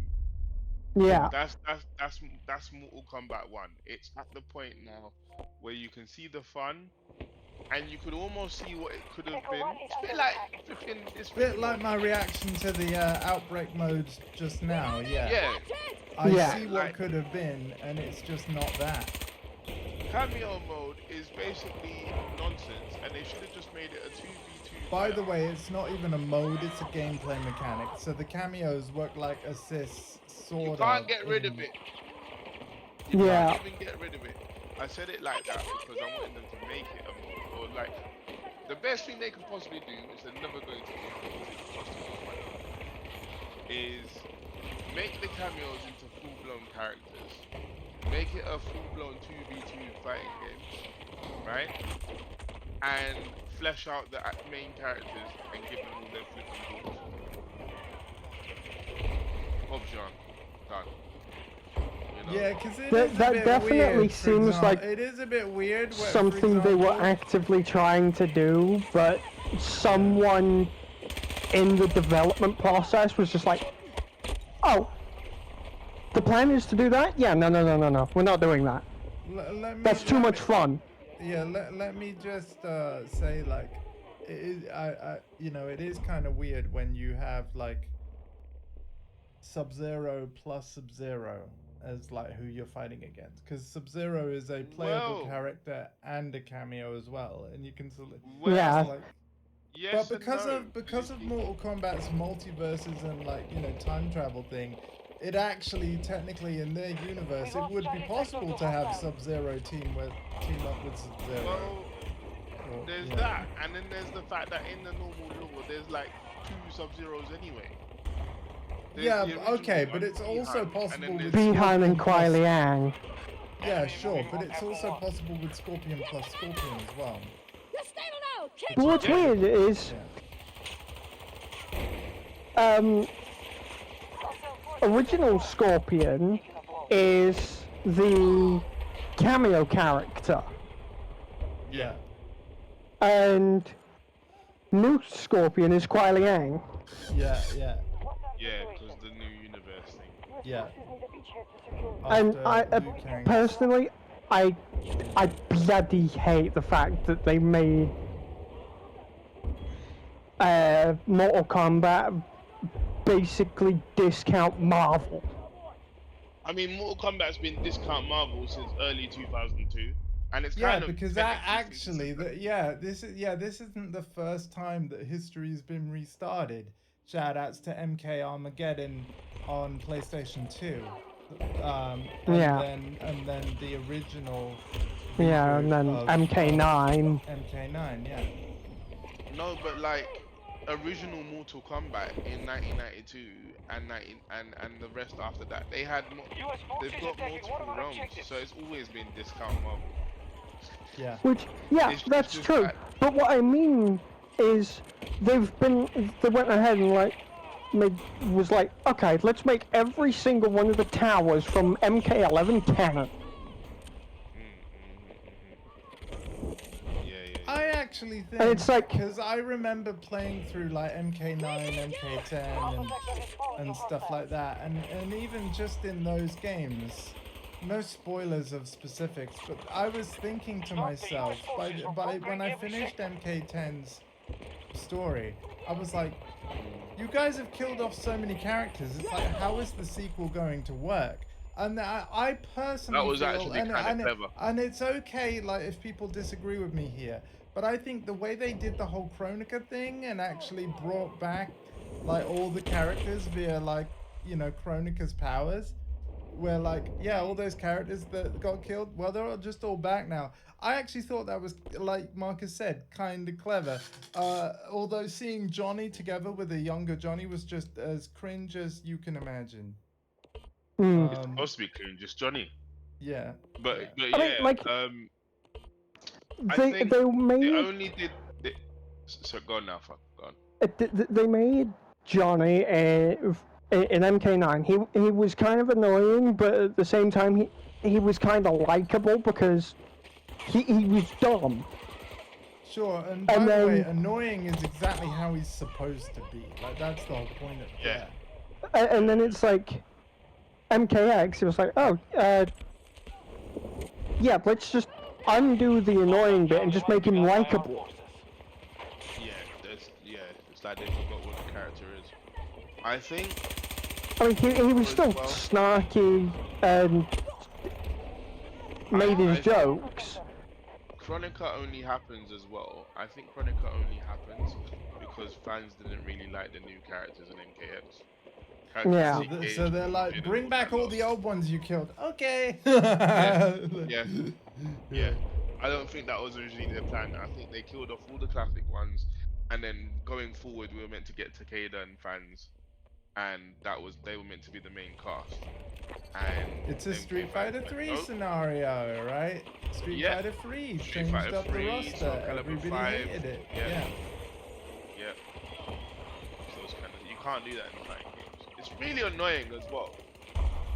Because now that people have actually played Street Fighter 3 and given it some time, now you got these younger folk being like, oh, it's one of the greatest fighting games of all time. I'm like, No, it isn't. You lot must have been born after 2000, because I was 11 when that game came out, and trust me, no one was saying Yeah. no one was saying that at all. People don't know change, man. But I get quite excited by it. Honestly, Especially in Alpha, games, to be honest. honestly, it is one of them. It is up there, right? But I know MKX is my favorite, but at the same time, I know people haven't liked Mortal Kombat since like way before. Like once they By started the way, changing when things they weren't MKX supposed was the to. new one, I don't think they liked it. People like MKX more now because, like when MK11 Was it happened, 11? they're like, oh, Alright, let me yeah. explain. MK timeline, I'll explain. Classic Mortal Kombat was always considered to be dog shit minus MK2. Right? It was always, this game is absolute dog shit. All the reviewers giving it 4 out of 10, except for the fact that it had gore and it was easier to play, so casuals always fought it. Okay? Then 2011 comes around and they decide to reboot Mortal Kombat, which the community now calls Mortal Kombat 9, right? Even though it's just called Mortal Kombat. And in rebooting it, they actually made it a very competitive franchise. In other words, it's a very good game. So then people like myself started to think, hang on a minute, Mortal Kombat's actually decent now, you know? And that's when they got a new wave of fans coming in, probably you, Alpha, right? Then MKX comes along, and they hyped the aggression up to 11. Like, that game is just nuts. That game is what Super Street Fighter 2 Turbo is to Street Fighter. It's fun. It's crazy. You're doing wacky shit. Everyone enjoys that game, but no one would act in their right mind turn around and go, "Yeah, this game is fantastic. It's one of the best fighting games ever." No, it's just really fun. It's one of our favorites. Because even me, I enjoy that game. I think it's brilliant.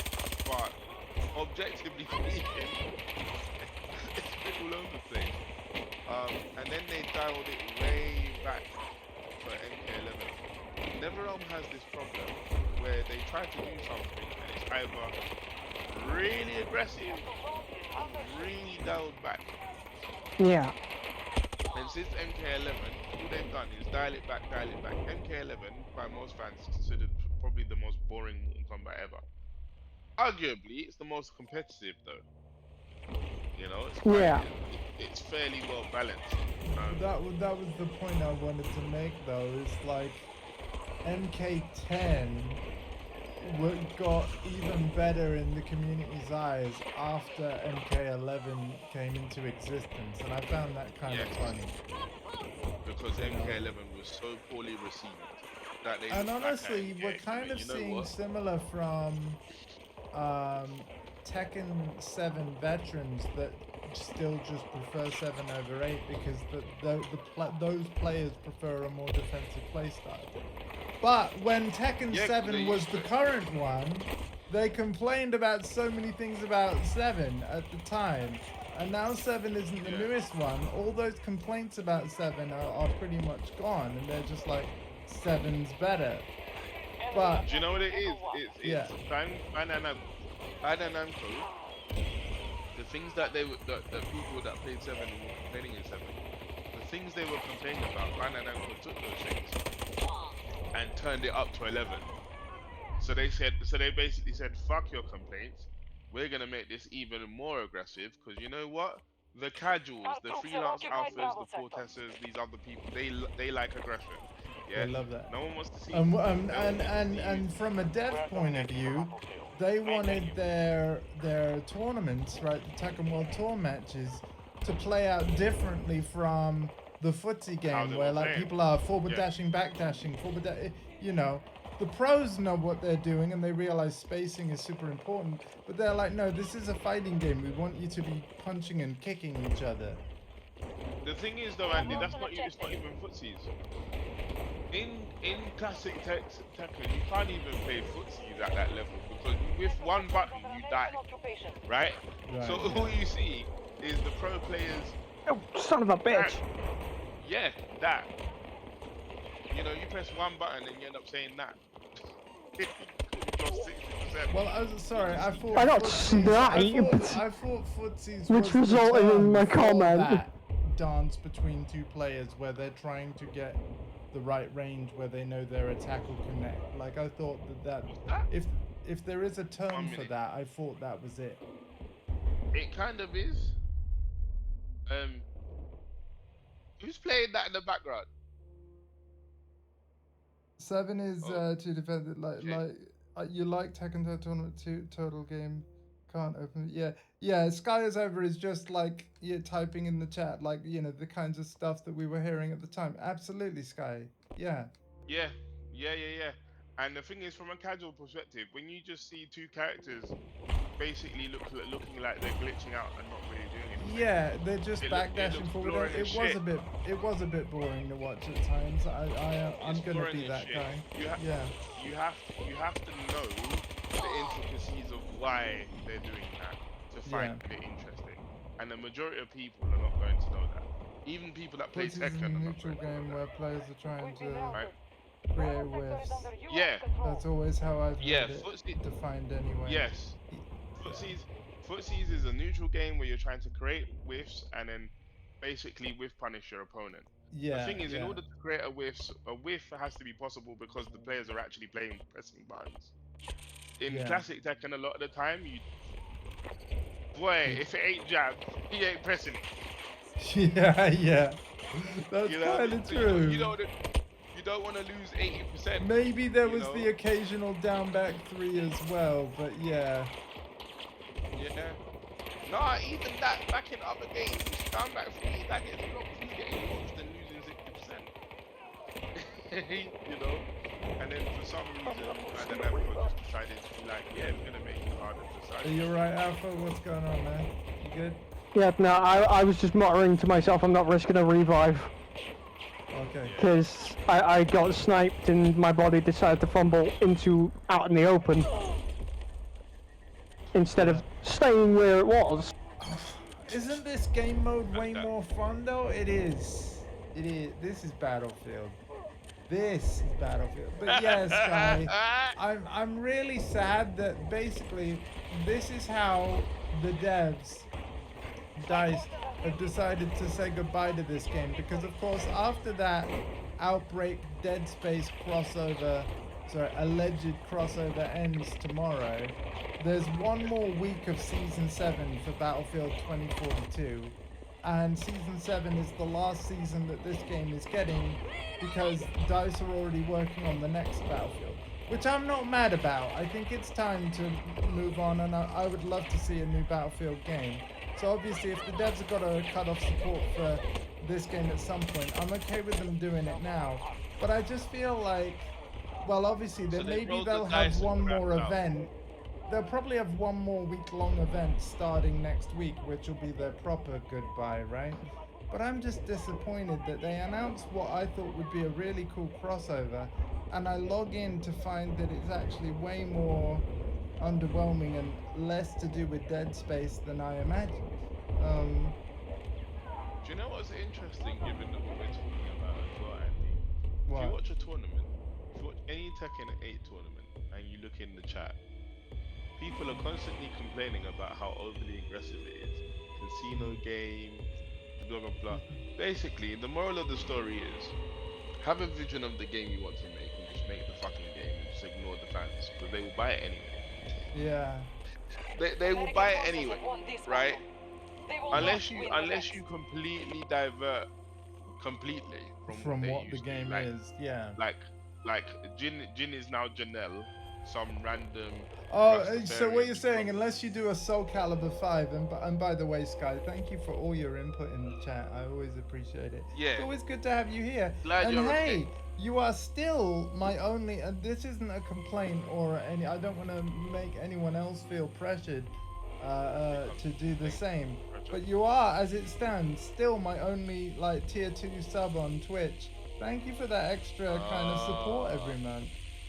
Like it blows my mind. I don't take it for granted. But yeah, thank you Tier so 2. much. Yeah. Tier 2 is 3 months, right? No. So there are 3 tiers of subscription. They are all the same length of time, but basically what this is like Sky is choosing to pay more money per month than Sky actually has to. Yeah, I know. So, and what you actually what does get he for get? that, and what she gets is just one extra emote that is exclusive to tier 2. That's it. But at least I got the tier 2 and tier 3 emote slots filled for you. So yeah, in my channel's case, enjoy that super health potion from Diablo 2, which was Be ready designed by and Zombie be Workshop. decisive. It's the red potion in your emotes if you click on the emote button and yeah. We need troops on the ground in the I Scottish do not Hebrides. ever expect you to Archangel's sub warned at us the tier Eastern 3 for the spies purple operating out of the rejuvenation potion. An old bunker there was You repurposed by the never Boreas Biotech feel like Initiative. you have to do We believe that. the Is too Russians are much trying to money. harvest And by new the way, tech I from don't on set the site. prices. This area That's is all 20 Amazon's tiers of doing. classified. But yeah, Get thank in, you for expel the enemy, and being a report tier back. 2 sub. Then we'll Like, recover what's inside. it really means a lot. Everything I ever get from Twitch goes back into this channel. 100% of what I've ever got, I've reinvested in this channel for gear or games that I've streamed for you. Like, yeah, thank you so much. now control Sector Delta. I'm hopefully buying a laptop later this year, and basically Twitch revenue is going to help pay for the various accessories I will also need. So again, thank you. Because once I have said laptop, all my future streams will be ran from it. So, yeah. And then we can mash the Just potato. conquered Sector Bravo.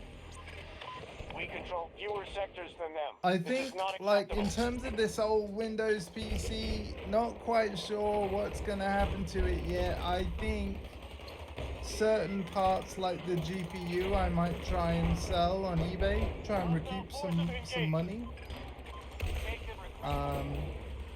But I've got to be honest, there are a lot of the components of the PC, I can't see anybody wanting them. Because I don't know. Has it got a disk drive? Yeah, well, Like it's a got three of CD them. CD. One of them was dying, right? But yeah, it's got three. No, I discs. mean like for CDs. Oh no, it does not. Oh, because I people could, want those. I could buy one, but like technically this is a case that doesn't have a slot for it. So if you wanted me to put an optical disk drive in it, I'd need to change the case as well. Because people want those. Do that.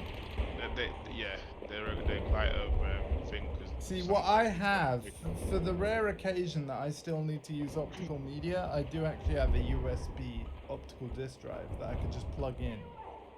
And then That's I can dope. put in I'm glad yeah. that they do that. Yeah.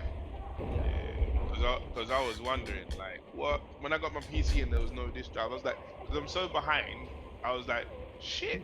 Yeah, no, you can buy them as USB drives now, and same for like disc burners. Fuck. I'm not on about disc readers. Like you can literally, if you want to burn a Like DVD, you DVD. can get them as USB stuff. Yeah. Yeah, so I can get a DVD drive. And Oh yeah, so now Sky's talking about Rainer's Toolkit. Yeah, I did actually watch IGN's Getting Started guide. I am so excited for the 22nd. I want to say, like, in terms of the voice chat, don't talk about it because I want to get Alpha on Tekken and I just want to be like, surprise, No. nephew. I'm not gonna say anything other than, of course, I love I can't wait. He's really on it. I Really, no. Yeah. 3DX made a video on the IGN video.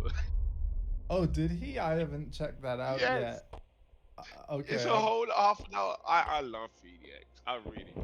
Like he's really on job. And like I do as well. yo, 3DX. Man. To be fair, he's doing for Tekken. Oh, son of a bitch! I know it's hungry. He's doing. No. for Oh, Tekken. I'm coming, man. I'm coming. On the mic. I'm good. He's doing for Tekken what Hi-Fi does. Or at least he used to be. He's doing for Tekken that what? By the way, Sky, honest opinion, how's the volumes of everybody? Does like CP skills and stuff need adjustment? I think maybe. Although maybe I've just turned down my PC. Where did my body go? My headphones. I've turned the volume of the stream off because I was hearing myself while I was talking to Do you. you use the War Tapes sound setting? What do you mean by War Tapes? What, War Battlefield? Tapes is a sound setting in all Battlefield games that essentially ups the chaos volume, like explosions and stuff. Oh, is stuff sounding loud? Because, yeah, it's kind of sounding loud. These are my current settings. Point by point. Okay. So, Please. But I think the game audio could be quieter. Alright. I'm gonna lower the master volume. Master. Let's lower it by 10. So let's go to 65. And try that. Because, yeah, there's a lot of explosions right now. explosive. Yeah, so what I mean by what I said, Andy, right, is Right. you know how 3DX does like analysis of matches? Yes. And Oh he tries yeah. to break them down. Did he do an analysis of the IGN employees' analysis? Yes, but I haven't watched it all. I know that's what he's gonna do because I saw the notes and right inside and stuff like that. So I know that's I what's love how he Fuck. does the note, like the God notes on damn, screen. spring grenades. Yeah, he stole it Good from job, bro. Gotham Chess. But yeah, no, it's a great idea. Yeah, so Hi-Fi used to do that for Street Fighter.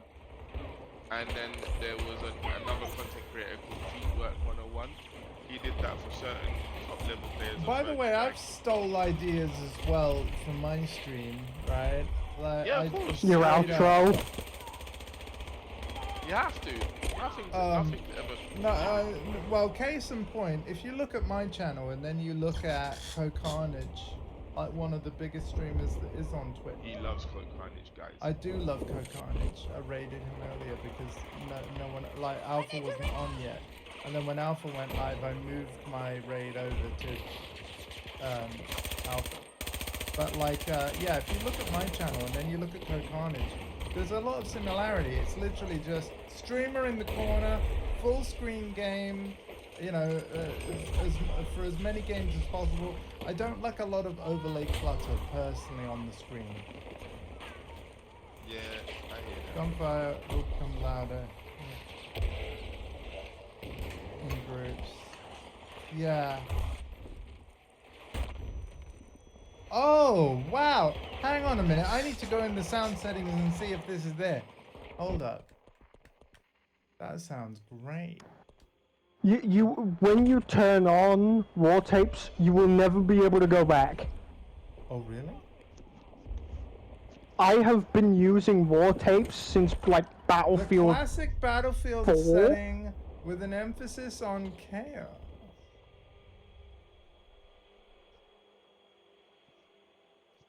Okay, so then I need to put surround here, because before I was using 3D headphones for the binaural mix for any stereo headphones.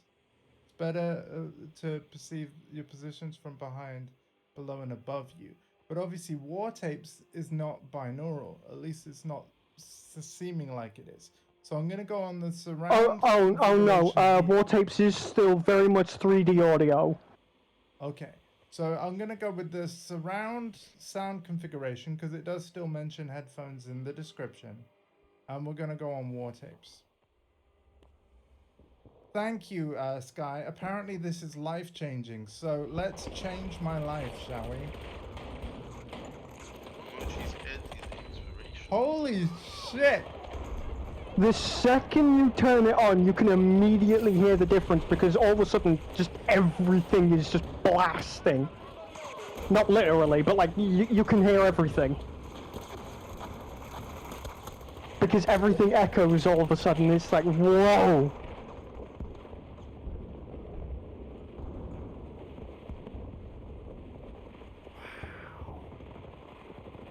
You're telling me this is in like all Battlefield games? I need to like Do- download every do- Battlefield to- game now and change my audio To settings. my understanding, this is in every single Battlefield game.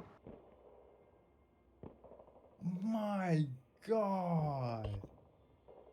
Like, how did I not know this before? I didn't. Yeah, I did not. I did not know. Maybe I was scrolled I- through the I- options at one point and I'm like, war tapes, and because it just says classic Battlefield setting, I'm probably like, oh, it's probably gonna sound like really bad then. Like if it's classic, it's probably Oh, no. like, you know, the audio quality from the first Battlefield game, like 1942.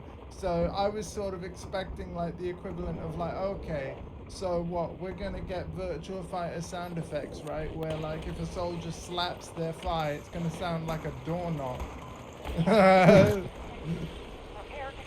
Because when Sarah No. Bryan does her win pose even in Virtua Fighter 5 Ultimate Showdown, which I love, she does this thing where she's like moves her hand across her thigh twice, and it literally sounds like it, you know, it really does.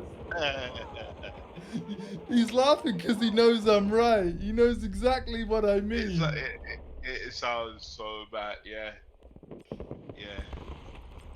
Sky, But, thank you for telling me about war tapes, and indeed Alpha, thank you for confirming as well. This when- is this is a permanent setting now. Or when Yeah. Once you go to war tapes, you're never going back. I will never go back, no. But again, what I love about playing Battlefield though is like I still needed the surround soundness so that I can hear where Yeah. enemies are before I see them. That kind of thing. Or like when It's actually, see, here's the thing, it's kind of made the game seem quieter, but what you're saying, the reason why is because the players, I'm not near the players that are making all that racket.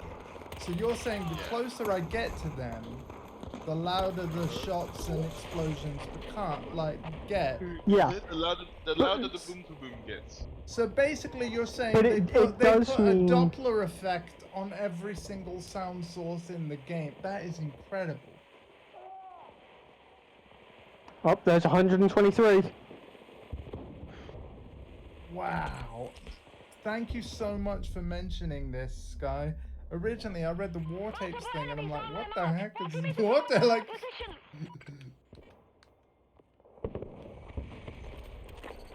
Russians are attacking one of our objectives. How have I played so much Battlefield in my life and not known about this?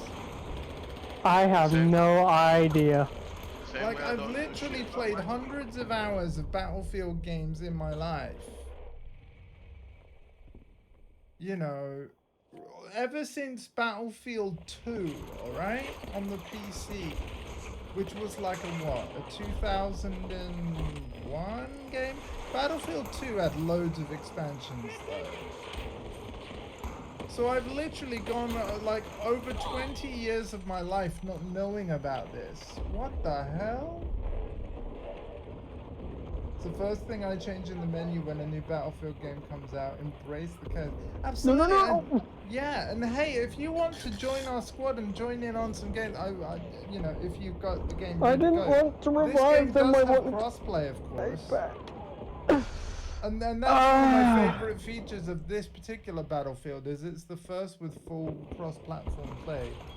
So, because obviously I'm on the PS5 version, but it's got cross-platform with PC and Xbox Series. So, and it works.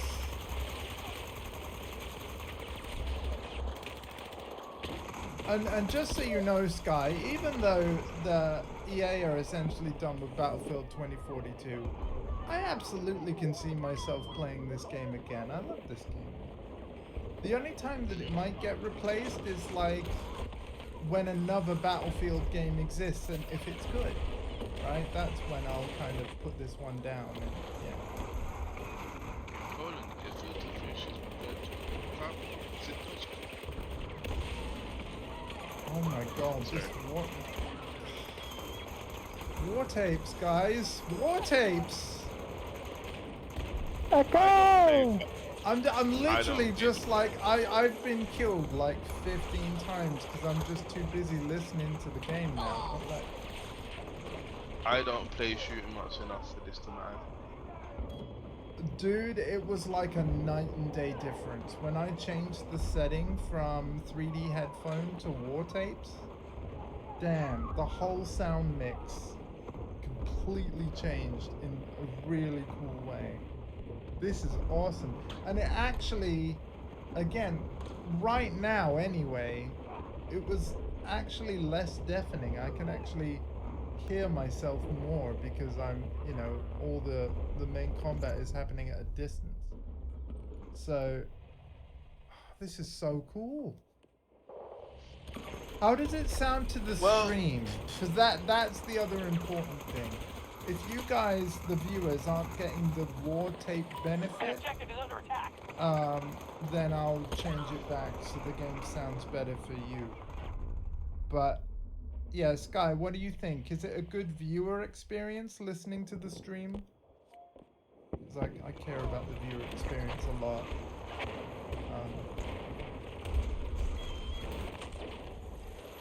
Cares more about user experience than Ubisoft. I do actually. Well, that's sorry. Oh, I I didn't know was what you were just going about to to say. say that.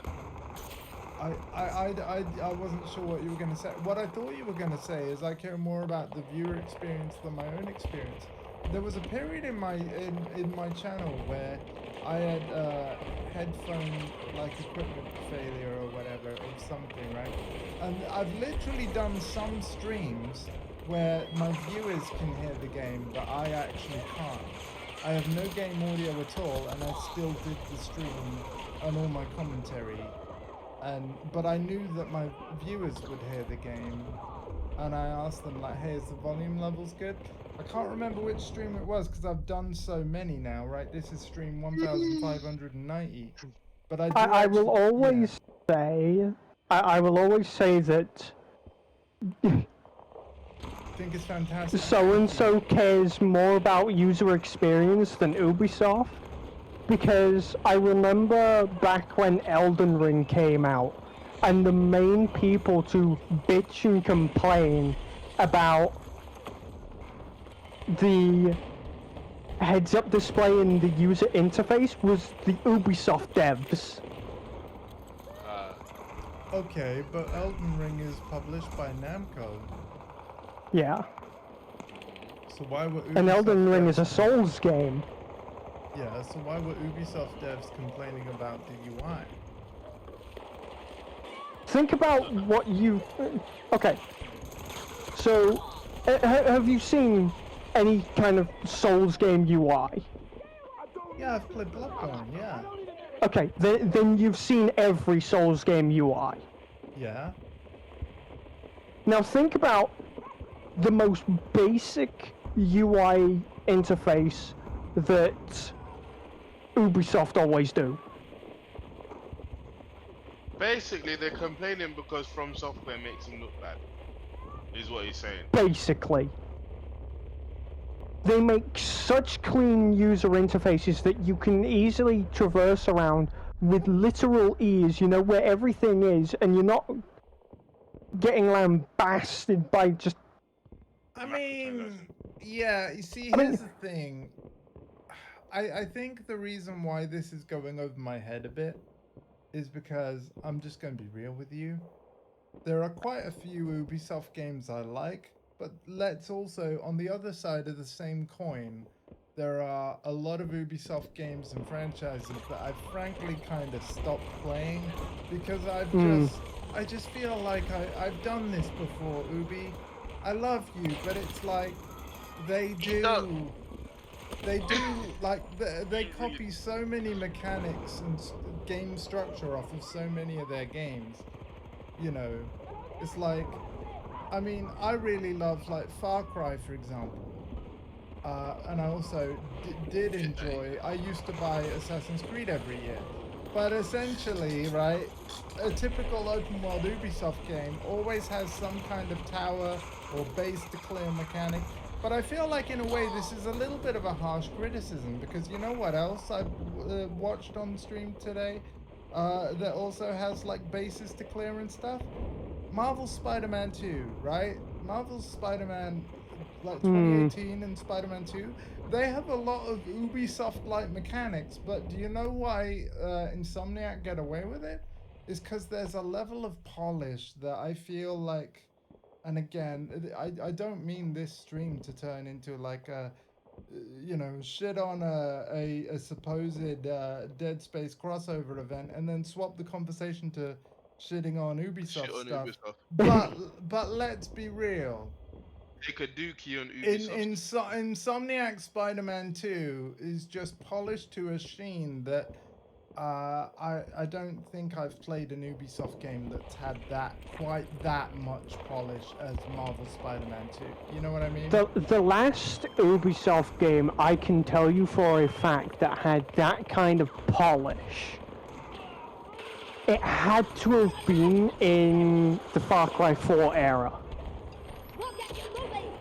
Of No. Ubisoft. You know what? I remember booting up Far Cry 5 for the first time and saying, damn, these are some improved graphics. So no, I do think vanilla Far Cry 5 was a step up. It was. Yeah, don't get me wrong. Far Cry 5 is definite, like story-wise and gameplay-wise, it in some areas I do it is think absolutely a visually- step up. I do think visually it was a step up too, because like for example, I think it was the first one that had like proper plane flying. They've had gliders before. Yeah. But yeah, like I think they actually, that might have been one of their first games where they did like some volumetric cloud stuff, and like yeah, it was really good, man. But I feel like I've just played. I can go to, it doesn't matter whether I go to Far Cry, Watch Dogs, or Assassin's Creed. Like, there are just so many things where, or like Division 2, which, by the way, I also really like the Division, and I think Division is another game where, like, visually, it's really, really nice. But like, in terms of what the game asks you to do, it's just all the same stuff. You know, clear this area. And none of it is good enough to want to do it too many times. So that's yeah. The thing about Division is it's a great premise. It's got a great story on paper, but yeah, I've actually never completed either Division game. It's one of those games where like I want to, I just haven't got around to it. Yeah. Division 2, like, hell, I can say this applies to both of them, really, because I've played both, like, a hell of a lot. But it's like, I strongly feel like the Division games are deliberately built with friends in mind. Yeah. If you don't play a Division game with friends, you're not getting the full experience. And you're never going to. Yeah. With that in mind, if I ever do decide to do a playthrough of it, Alpha, would you want to join? Because by the time I actually get around to absolutely. By the time I actually ever get around to it, it's probably going to be so far in the future that we're both going to be ready to play it again. Yeah. It's like, I played the first one, and it was like, yeah, this is pretty decent. I think I got like halfway through the first act and was like, yeah, I'm done. I'm pretty sure on my Division 2 account, by the way, that I've got a Leon Kennedy skin, because you know how we were talking about crossover events a lot in this stream? Oh, well, yeah. Division 2, a few years back, did a Resident Evil one, but the rewards were actually good and free. So, yeah, I've got a Leon Kennedy skin, like Resident Evil 2 Leon Kennedy skin in Division 2. It's kind of neat. Okay. So my operator might look like Leon Kennedy or something, or at least wear his outfit. Probably doesn't have the right haircut, but I might be able to customize and change that, right? So we'll see. Again, I feel bad for ripping on this Outbreak thing, but I was just so underwhelmed. And you know what? I'm nothing if not an honest man. What you see is what you get when you watch a Corteza stream. You get genuine Corteza every time, and I was just genuinely disappointed. This close quarters conquest though, CQC, this is fun. This is fun. You'll also notice, we haven't gone around to the map yet, but when we get to a certain map, you'll notice there's quite a lack of something. I'm not telling you what. There's a lack of something. Well, there's no vehicles because it's close quarters conquest. That makes sense. Yeah. Did I hit the nail on the head? Like, yeah. Pretty much, yeah. There's no vehicles. Nothing. Battlefields had infantry-only modes before, man. Yeah, this. No, I know, but I'm just saying, it's like, when it comes to certain maps, you'd be like, wait, where the hell are the vehicles? Basically, the reason why there's no vehicles is specifically because of the close quarters thing. What they've done, and this is kind of smart, is they've specifically chosen to rotate 3 maps that are specifically designed and balanced around the infantry close quarters thing, but none of those 3 maps that they've chosen have room for vehicles, or vehicles would be fun to play it on. I get why See- they've done it, because they've basically gone for the Call of Duty blueprint. They're like, what are our most Call of Duty maps that are in the game? Okay, it's these three, so we're just gonna make it a infantry shootery mode. If I went to Conquest 64, where there are 64 players, but it's not limited to close quarters maps, then vehicles would be present, because let's not forget that in the PS4 era, 64 players was the maximum. A lot. Yeah. And actually, Battlefield 2042 is the first Battlefield where there's 128 players. And something I was a little disappointed by is that the Battlefield community actually complained and said 128 players is too many, and that the maps are now too big. I really disagree. Like, well, I it depends really on who- disagree. It depends on who's complaining. If the The if people it's, that if that it's, actually, like, you know, regularly play it. Like, I didn't think we'd ever get to a point where Battlefield apparently got too large, but apparently to a large chunk of the Battlefield player base, apparently. Weren't the maps in like the early Battlefield games like really fucking big to the point it'd take like 5-10 minutes just to find somebody? yeah. Well, no. Well, See, what I need is to understand, yeah, is that he's at a certain level of playing. The people that are complaining are probably the people that are very, very, very, very, very, very, very good. Right, at least think they're very good, right? And they're having to deal with other players who are also very, very, very, very, very, very, very good. And in their minds, that this just exacerbates the problem. It's a bit like Tekken, right? Yeah. If you're at a certain level in Tekken, a very high level, there are things that Bandai Namco does that becomes a huge problem as far as character development is concerned, because it doesn't work the way the developers think it's going to. But at a Right. casual level, it's not a problem because we're not using those tactics anyway. We don't know about them. no, you You see, see what I'm saying? because the maps are so large in like 128 player conquest, right? There's more than enough virtual space to move around in, to the point where even though there's 128 players, it is possible and easy to get away from confrontation if that's what you want to do.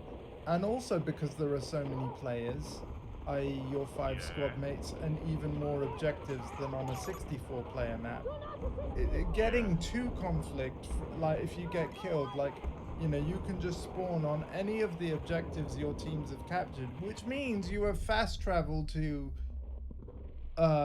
almost anywhere on the map, right? So it doesn't Yeah. actually take long to get to any specific part of the map that you want to get to, despite the fact the map is so large. But I just find it weird that, like, no, now Battlefield's too big. I'm like, wait, what? What? The thing is, right? What? Respectfully, though, respectfully, who are we to say that? But it depends. It depends who's doing the complaining. Is it the people that Maybe, don't know? see, here's the thing. I don't play this game every week, right? So maybe the consensus has changed. Maybe they like it now because they're used to it. Because this game has been out since PS5's actual launch. It was a launch game. So how long has PS5 existed now? Like, they might be okay with it 5 now. years. Yeah. My thing is this, right? In Tekken, I'm gonna use Tekken as an example because it's something that I can relate to, right? You'll hear a lot of complaining from a lot of different people. There's always something to complain about. What you will tend to find with fighting games, though, is it's normally a sort of intermediate to beginner level players complaining about things that aren't really a problem. It's a skill issue. Yeah, we joke and we say it's a skill issue. Yeah. I mean, people Now, complain about power crushes and rage arts now, but I feel like because it's been, you know, what, over 7 years since their introduction for rage art and power crush, that you know, they're kind of okay with it now. People probably complained about the rage mechanic in Tekken 6. Yes, not probably. They did. I know they did. Right. But they're okay about it now, right? Largely. No, they're not playing. those those people are not playing because Tekken sold less and less copies as time went on until you got to about tag 2, and then it basically reset it to 7. Yeah. They're not playing. The people that are playing now are mainly from Tekken 7. Mainly from Tekken 7. There's very few players like us from Tekken 1. But my point is that people complain that and act like there's a problem with the game, and really it might just be a skill issue. The people that are complaining about things that there isn't They're just really not willing anything to get complain used about. to and find a way around Yeah, it. Yeah. yeah, that's what I'm saying. It sounds like the issue is people are just more interested in about, like, the casual player base is more interested in about being aggressive and mashing buttons rather than just doing what everybody else does and actually learning. I will say, Yeah, but right, it's in not the like case of playing. Tekken, right, even in our wonderful boost gang circle of friends, a good example of an evolved mindset, and sorry to do this so cringy to you, Yax, but yeah, an evolved mindset when it comes to Tekken in recent months, I would say is Yax, because he's not as much a fan of the more aggressive way that Tekken 8 is played, right? But rather than quit the game, he's sort of got to a point now where, because he loves Tekken and he loves playing it with, you know, his friends, because Tekken 8 just is this way now. What I've seen in Yax's play is like, well, first of all, he's playing the game more now, but I think he's just got a bit more comfortable with, like, okay, well, this is just how Tekken 8 is. So, and I like the franchise, so I just need to adapt. But To be what's fair, really cool I've is, rather than give up on the game, he's actually wanting to adapt, which is awesome. I've spoken to him about this when Yeah. you're not there. The movement is still there, right? The Yeah, movement which is still the big Tekken thing for movement. him, right? Yeah. And the big patch that they did recently made the sidestepping more useful. So Yes. that's where a lot of his enjoyment is coming from, because now there's ways to get around the heat smashes, Yeah. stuff like that. You can sidestep them now, right? Yeah, so it's And they less can't. The annoying, and heat thing, therefore he's having more fun. yeah, And yeah. yeah. So Yeah. so that's the main thing that's kept him. I Because also of what agree he that likes. patch 1.05 improved the game. And I'm someone Because that likes the aggressive style. But yeah, I think he 1.05 improved it. said point blank, if they ever fuck with the movement, he's done. Right. He's done. Because that is what makes Tekken to him. You Yeah. know? But yeah, no, 1.05. A lot of the people that were complaining this last patch did a lot of really good stuff. And Yeah. they're not so Tekken 8 has gone back in their good graces. Yeah. From the aggression point of things, right? One of the biggest problems we're having with modern fighting games at the moment. Sorry, Alpha, he's muted himself. Does he know he's muted himself? Possibly not. Thank you for saying that. Hey, Alpha. Come in, Alpha. Alpha. One bravo to Alpha. One thing. Yeah. Yeah. But yeah, one of the things about fighting games now is that everything seems to be quote unquote 50-50 based. Fun fact is, when we talk about 50-50s a lot of the time in fighting games, they're not actually 50-50s, because it's a guess, as in right and wrong, but those guesses are often weighted very much in a particular direction, Yeah. right? So it's not technically, mathematically speaking, it's not actually a 50-50. Because if I choose to block this option and Let's take the get other to option, it. I lose 60%. Whereas if I take option B and I get hit with that instead, I lose like 20. So technically, it's not a 50-50.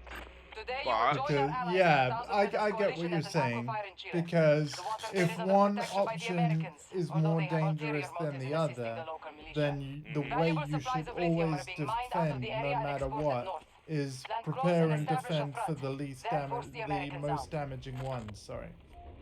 yeah, and the thing is, So even when you're wrong, you still protected from you the last most longer. damaging thing. Yeah. Yeah, because it's meant to buy you time. The idea is it buys you time to read and figure out your opponent a bit more, right? Yeah. And then you start getting the timings and the patterns and things. And I think modern fighting games nowadays are a lot more about that. Yeah. And that is where the complaints come from a lot of the older time players, because they can get away with a couple of things. Alpha One, sector is now under hostile you can control. just die from things because you just don't know. Yep. That's number one. Information wasn't as readily shared. And then two, a lot of it was set pieces, if you think football, to use football term. It was Sure. like set pieces in footballs, right? Or plays in basketball. It was like, I'm going to do this, it's going to leave me at this spot, and then I'm going to jump, and then my opponent has to guess, and if he gets it wrong, he gets knocked down, and he has to guess again. If he did wrong, he has to guess again.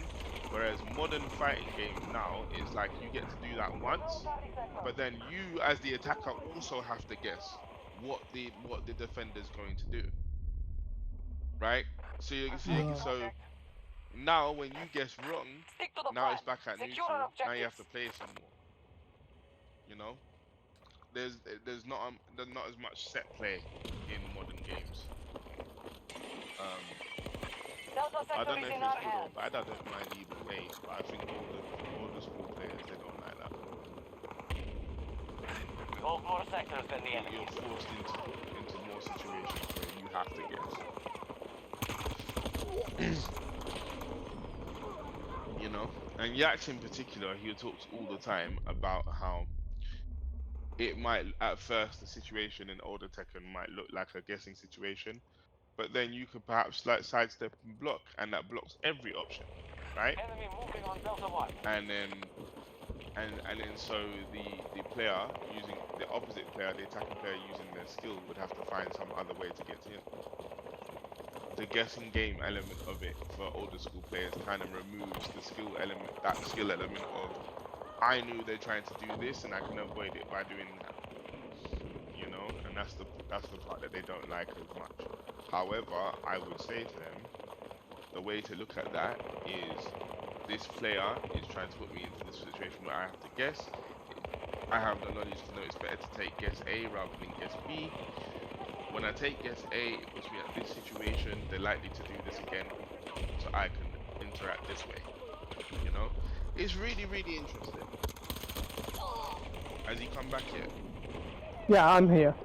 Yeah, what happened, man? We couldn't hear you. Yeah. Sorry, just had to run off really quick. Okay. No, that's alright. I'm good. As long as you knew you muted yourself, because sometimes people do that by accident. They don't know. And they're like, I can't hear you.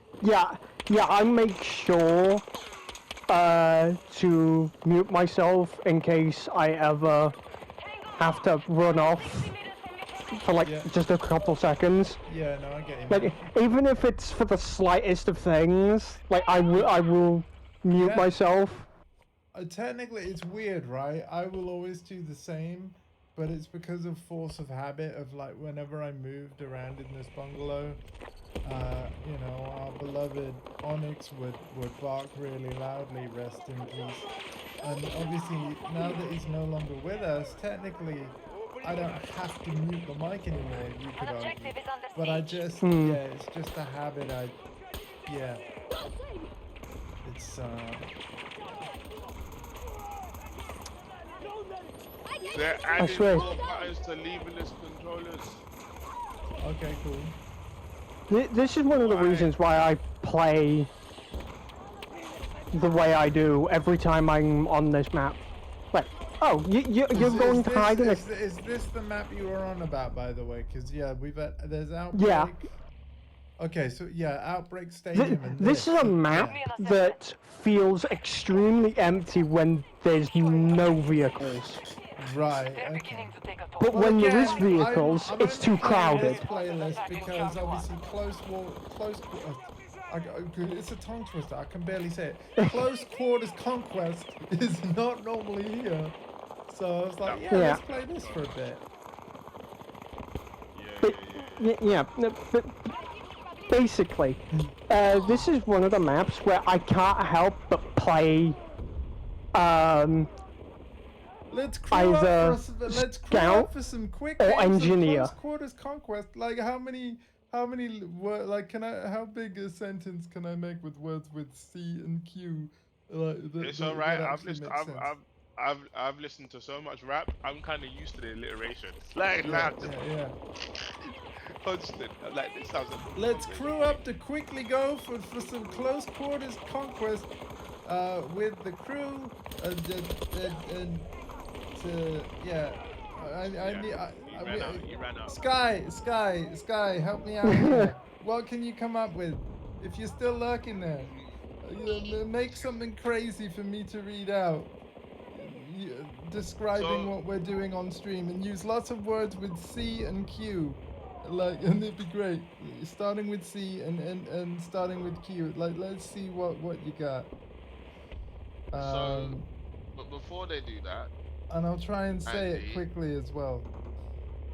Andy, Yeah. Ultra Chen TV, the YouTube channel run by now just James Chen, his latest video, which you could probably watch in bed or something, because it's like 2 hours long. Why did Soul Calibur fizzle out? Our Tekken Shine. I'd rather explain. There you go. And James Chen loves Soul Calibur, much more so than Tekken. Bravo sector fully secure. There's some bedtime watching for you, my friend. Or Well, I'm listening. hoping I'll successfully sleep, but yeah, thank you. It will be interesting to hear that, to be fair.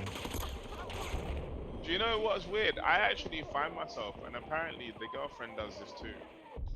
I find myself in bed listening to YouTube like a podcast or something, and I fall Yeah, asleep eventually. it's a habit. Oh yeah, I And- love Oh, it. it's I not just me. love it. Yeah, I love a good podcast. Yeah. Oh, see, it's not just me. I thought that was just me. I didn't know everyone did that. Oh no, yeah, no, big fan. Yeah, of it's exactly pretty that. common of recently Yeah. to Okay. just put on something like and just Yeah. yeah.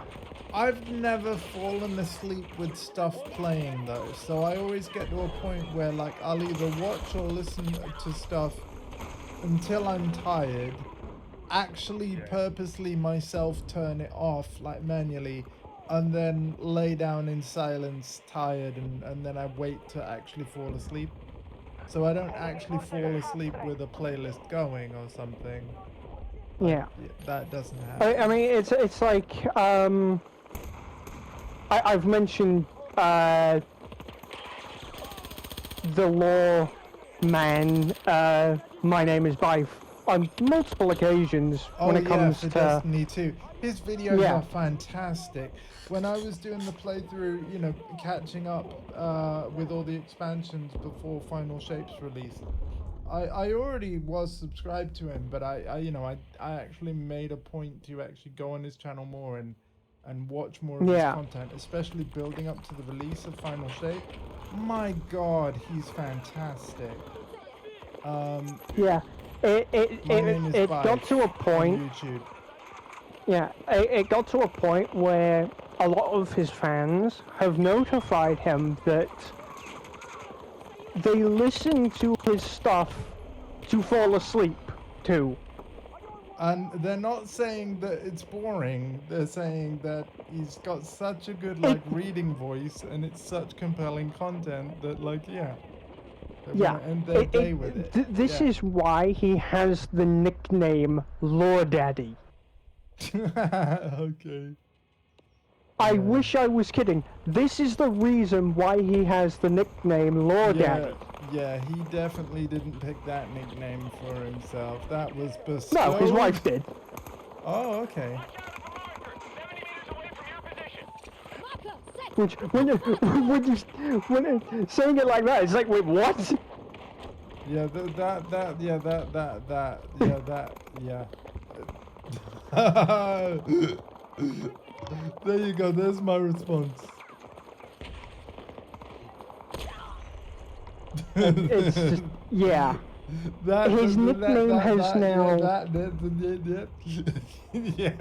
Yeah, and to say that he has transcended the Destiny community to the point where everybody knows him in some form because the of his way- nickname, it's an understatement. Yeah, by the way, Alfred, just to update you, obviously, you know, there are the episodic plot quests that we Yeah. were streaming and stuff. But I know that members of our fire team, they've taken like a bit of a break, which is totally fine. But as such, I just wanted to confirm with you, I haven't forgotten about playing through those quests. Yeah. But I'm not in a rush to play them. So as long as we do them all before they are completely gone, i.e. before Destiny 2's next expansion, my intention is to play through them with you when all members of the fire team, i.e. you and EXO, basically would like to do it, and there's no rush on that. So, Yeah. but essentially, what I'm waiting for, in case you were wondering, is messages from you both when you both know you want to. So, yeah. Yeah. I'm always willing to. Oh, I know that you play. probably would be ready, but I'm pretty sure. But I'm sure that maybe EXO it's isn't just- yet, which is fine. Yeah. Yeah. That is absolutely fine. But yeah, I basically would rather wait till the entire fire team wants to play it, rather than play it with only 2 out of 3. You know. So. Yeah. Yeah. Ooh. Andy, here's another good video for you. Yeah. Practicing too much is bad in Tekken 8 by Tricky Eileen. I mean, I'll check it out. Feel free to link me via That's- like WhatsApp or DMs or something. But yeah. Yeah. I That's don't only, think that one's only practicing 10 too. minutes. Yeah. See, I'd only kind of agree if like you were reinforcing like bad muscle memory, which actually can happen to me sometimes. If I'm on a big loss streak, sometimes the best thing for me to do is stop playing, come back another day, rather than keep grinding it and keep losing. Yeah. You know, this kind of sounds like that sentiment that Aunt May said in very early on in Spider-Man 2, where it's like trying to be good at everything means you'll be good at nothing, Which is true. Yeah. and then Praise the master, you kind of just end up collapsing on Yeah. everything, and it's just like you kind of need to scale back at some point. You do? What it is, right? It's a bit. First of all, this was a clickbait title. I realized that within the first 30 seconds. Right, this title is clickbait. What they're saying is, if you spend too long in practice mode, you don't actually learn any of the game because you forget half of what you're learning. Because this happened to me. You know how your uncle And used to crack also, jokes landing about how I your was combo in practice mode is very different to landing it in a live match. Yeah. That is true. That is Yeah. true. You don't use. Okay, so when you're practicing combos in practice, what that is it's not to land the combo as much as it's to get it into muscle memory. So you Yeah, don't get have the to worry muscle about memory. it. So when you get that clean Yeah. hit, launch and whatever, you can just do the muscle memory knowing it will connect and work. Yeah. Yeah. When I was younger, this one's for young. Alpha. When I was younger, no word of a lie, I used to have 2 controllers because there was no practice mode. Put it on versus mode, and I used to sit there chucking Hadoukens in Street Fighter 2 10 times on both sides. I did that every day. Damn. Honest to God. And then I did the same for Dragon Punches because Hurricane Kick is the same as Hadouken, it's just the opposite way. So Yeah. the muscle memory's there, right? 10 times. If you fail once, you start the count again. I remember being 5 years old doing that. Took that Damn, from dude. Me and my misspent youth of Crash Bandicoot and Spyro the Dragon, like. Crash Bandicoot is top-notch childhood gaming, yeah? Mum played Crash Bandicoot. You know? I should just put that on one day. Oh, that's what happened. Oh my god, if they put Lemmings 3D on PS Plus. They could now, right? Because they've got that new emulator thing. Yeah. Could Yeah, happen. any form of Lemmings 3D, Mum's not leaving my house. Yeah, my mum was into Lemmings as well. I mentioned it the other day on stream though. I'm pretty sure she also They're was really abandoning the big fight. into Pac-Man, We've which is won in this. part why Yeah, Namco has Mum such as well. a big place in my heart. Because for my mum, you know, Pac-Man was the Namco game, and for me it's Tekken. But ultimately, it's the same company, still existing after all those years, still mad, entertaining innit? my family. Yeah. It's mad when you think about it. You know, Yep. like Sega. People don't really. Do you know how old Sega is? Exactly, and I'm so excited that they're doing a new Crazy Taxi along with other stuff. I did hear that the Crazy Taxi is actually going to be an open world thing. I don't hate that idea. I think told it you. could be great. I'm kind of even more excited for it now. So, Crazy Taxi is planned to be an MMO. The new Crazy Yep. Taxi is MMO. The new Sign Jet me Set up. Radio is open world. So it's a big open world Jet Set Radio, which could work because the original Jet Set Radio was essentially that but on a smaller plane. Yep. And obviously single Um, player. But yeah, I'm seeing more no, other no, no, no, players. no, no, no. Oh, it It's had two-player. multiplayer, did it? Oh, cool. Okay. Yeah. You had to tag each other, Oh, okay, yeah. and No, you I had to got take over certain people's tags on the wall. So Yeah, they'll do so a tag. it was and like the tag mode in Tony Hawk's Pro Skater stuff. You had a red player and a blue player, and every time you did a trick on a part of the skate park, you Quite a color squad. that Into ramp your in colour, your yeah. color, and then when the timer Yeah, it's hit like that. 0, it just counted how many parts did you tag. Okay, yeah, Troops on the period. front That kind of defending sounds intel like on territory belonging It's to like the Tony a Team. mode. FPSs. Join our next No. deployment and It mount an assault. kind of We sounds need results and like we need that. them fast. It kind of sounds like Splatoon Pretty much is. in a Yeah, sense. yeah. Splatoon before Splatoon. It is. Yeah. It Yep. is Splatoon, but this game came out in 2001, my friend.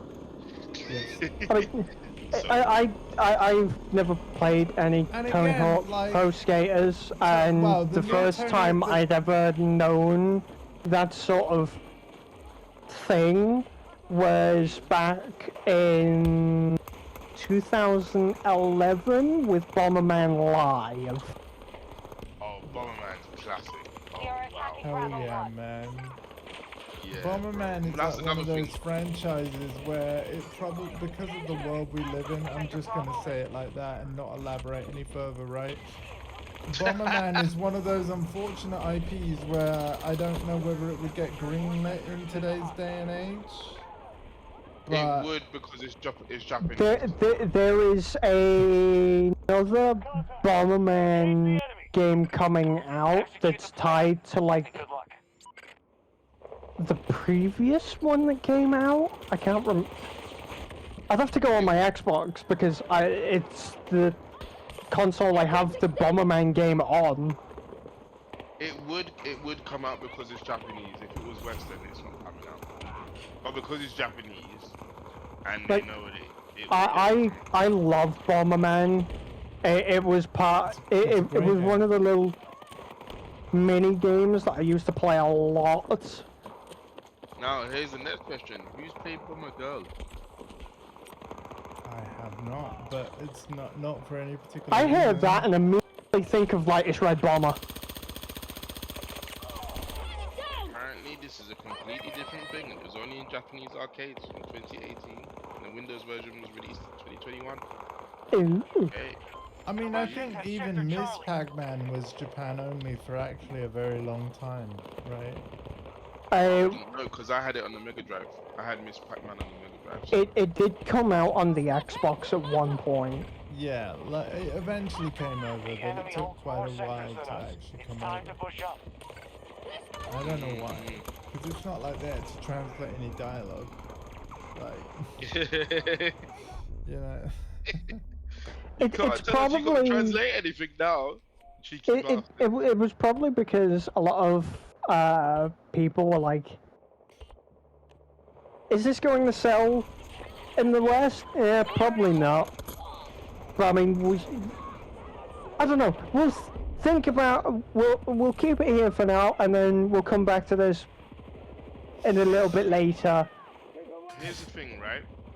Whether something like that sells is all down to how long have you taken to release it, and are the people who are at the youngest 40 still playing video games?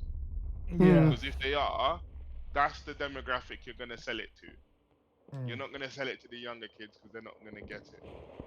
Unless they've got older people, again, no offense to you, Alpha.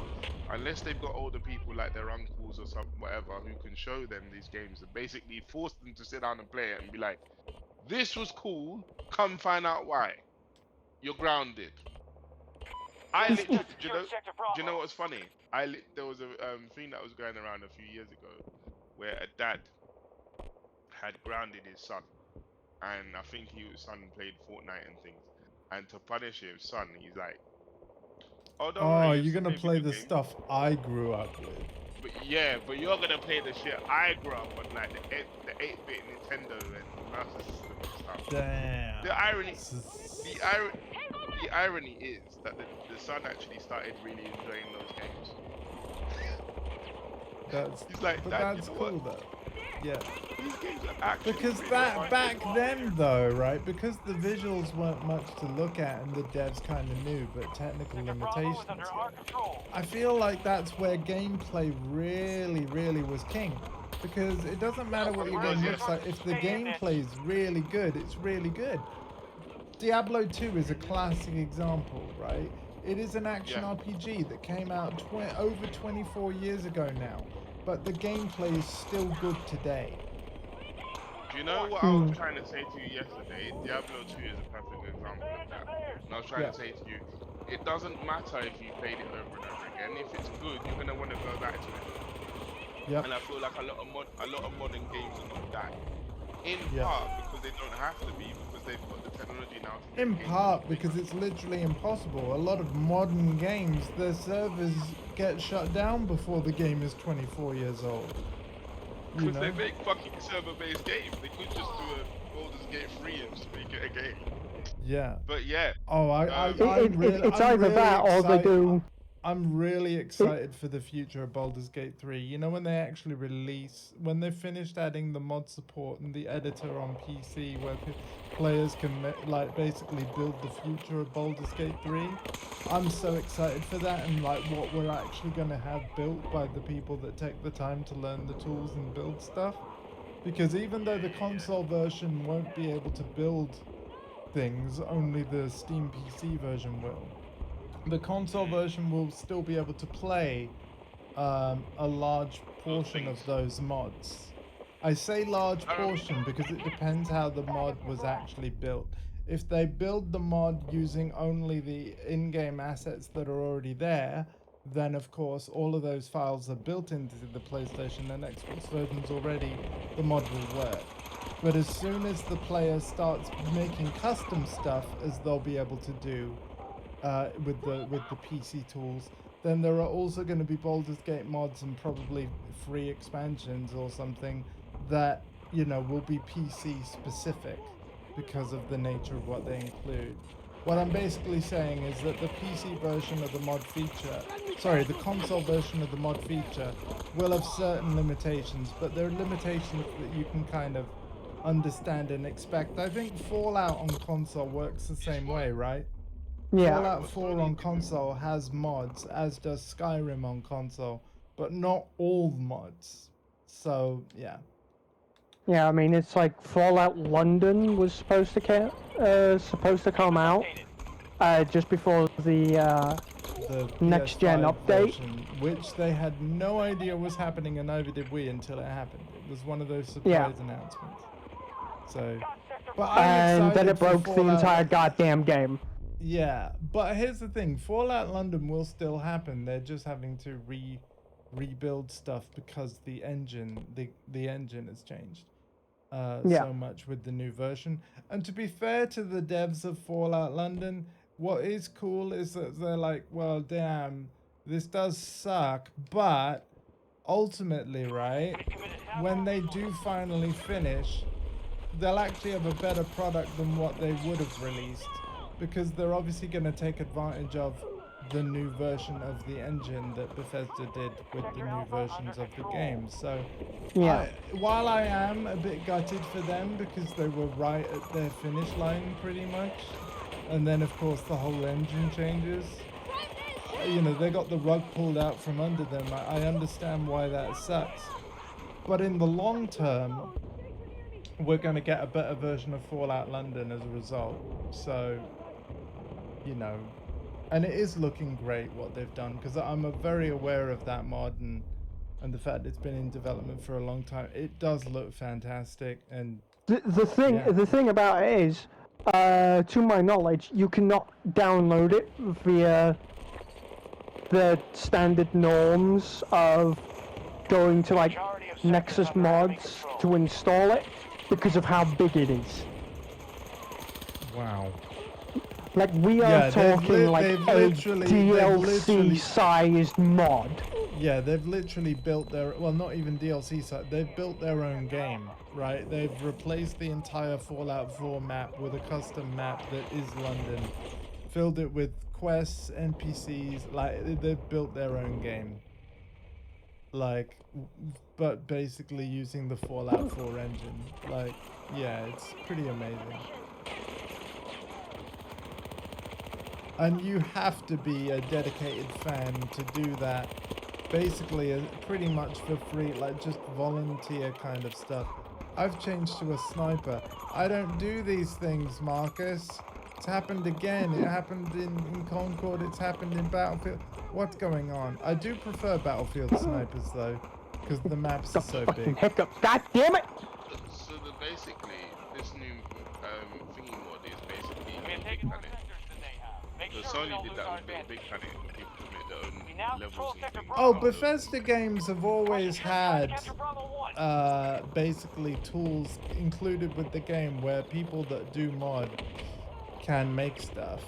And even if Bethesda don't give the tools, I mean, players are just clever, right? They reverse engineer the game and then build their own stuff anyway. And then obviously Steam Workshop is like an official feature by Valve in Steam that allows you to easily find and install these mods for games. What's cool So, is yeah. like this is what people were trying to do with The Witcher 3, right? Sector Charlie Yeah. was just conquered by the enemy. And then CD Projekt Red released the Red Kit engine recently on Steam, Yeah. and yeah, it's The fantastic. enemy strategy is working. And We must secure more it's sectors. amazing that devs are doing this because it's really opening up a lot of avenues. Well, again, I for spoke mod exactly about creation. Red. Yeah, I spoke exactly about Red Kit probably a few weeks back on the stream, because I was saying, like, you know, obviously CD Projekt Red, they're working on another Witcher game, they're working on a Cyberpunk sequel, they're working on a lot of things.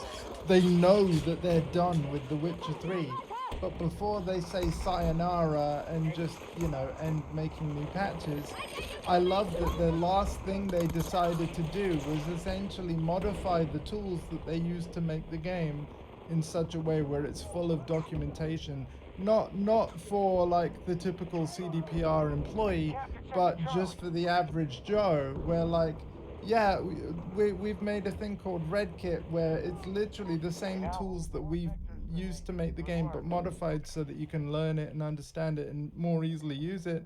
And yeah, go nuts. Like, you want more Witcher 3 content? Now you can make it yourselves. They've essentially given the players the keys to the city, you know what I mean? Like, yeah. And I love that Larian Studios are basically working on doing the same for Baldur's Gate 3 because they know they're also done with Baldur's Gate 3. Yeah. I think that giving the players official modding tools like this is the best last patch that you can do for any game. Really is. Hmm. Imagine if Namco did that, you know, before they finished like with like supporting new stuff in Tekken 8, that the last thing they do is like, oh yeah, now you can build characters, stages, you know, but they'll never do that because like that could cannibalize their next game, right?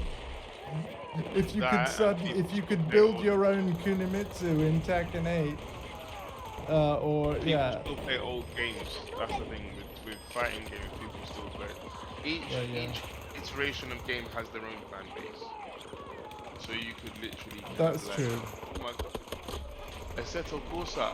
I haven't played that game for ages. I tried to play it once for like 5 minutes. I was like, fuck. That see, that is a very good racing game as well. The sequel, of course, It's is brilliant. called Assetto Corsa Competizione. It's basically the esport version of Assetto Corsa. I'm surprised you have that, man. But I do as well. Yeah, I gave it a good shot. It's really good. It's really good.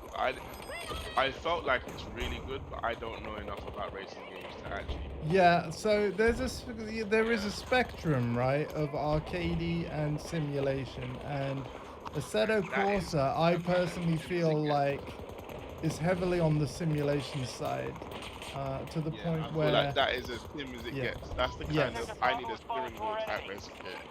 yes. You know? To the point where I actually think even though GT7 is heavily simulation as well, GT7 has enough.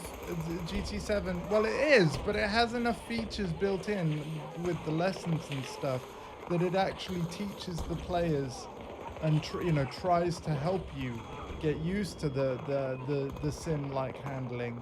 Whereas Assetto Corsa is just hard mode, like it doesn't try to teach you anything. It's like old Tekken games. They never tried to teach you it. They just like chuck you in and like, hey, good luck with your race. Yeah, like it's literally if you go in the competition, the sequel, it's literally from the success of Assetto Corsa, the most realistic racing sim ever born, basically.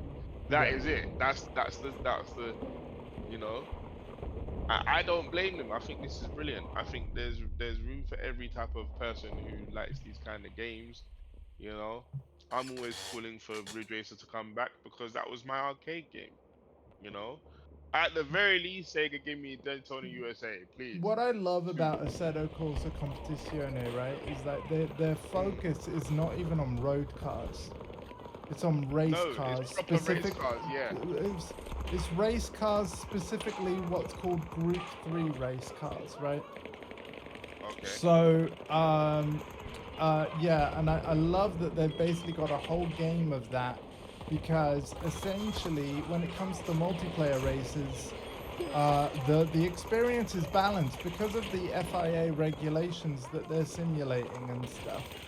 Basically, every car has an equal chance to essentially win because the weight has to be homogenized between all cars and all this kind of thing.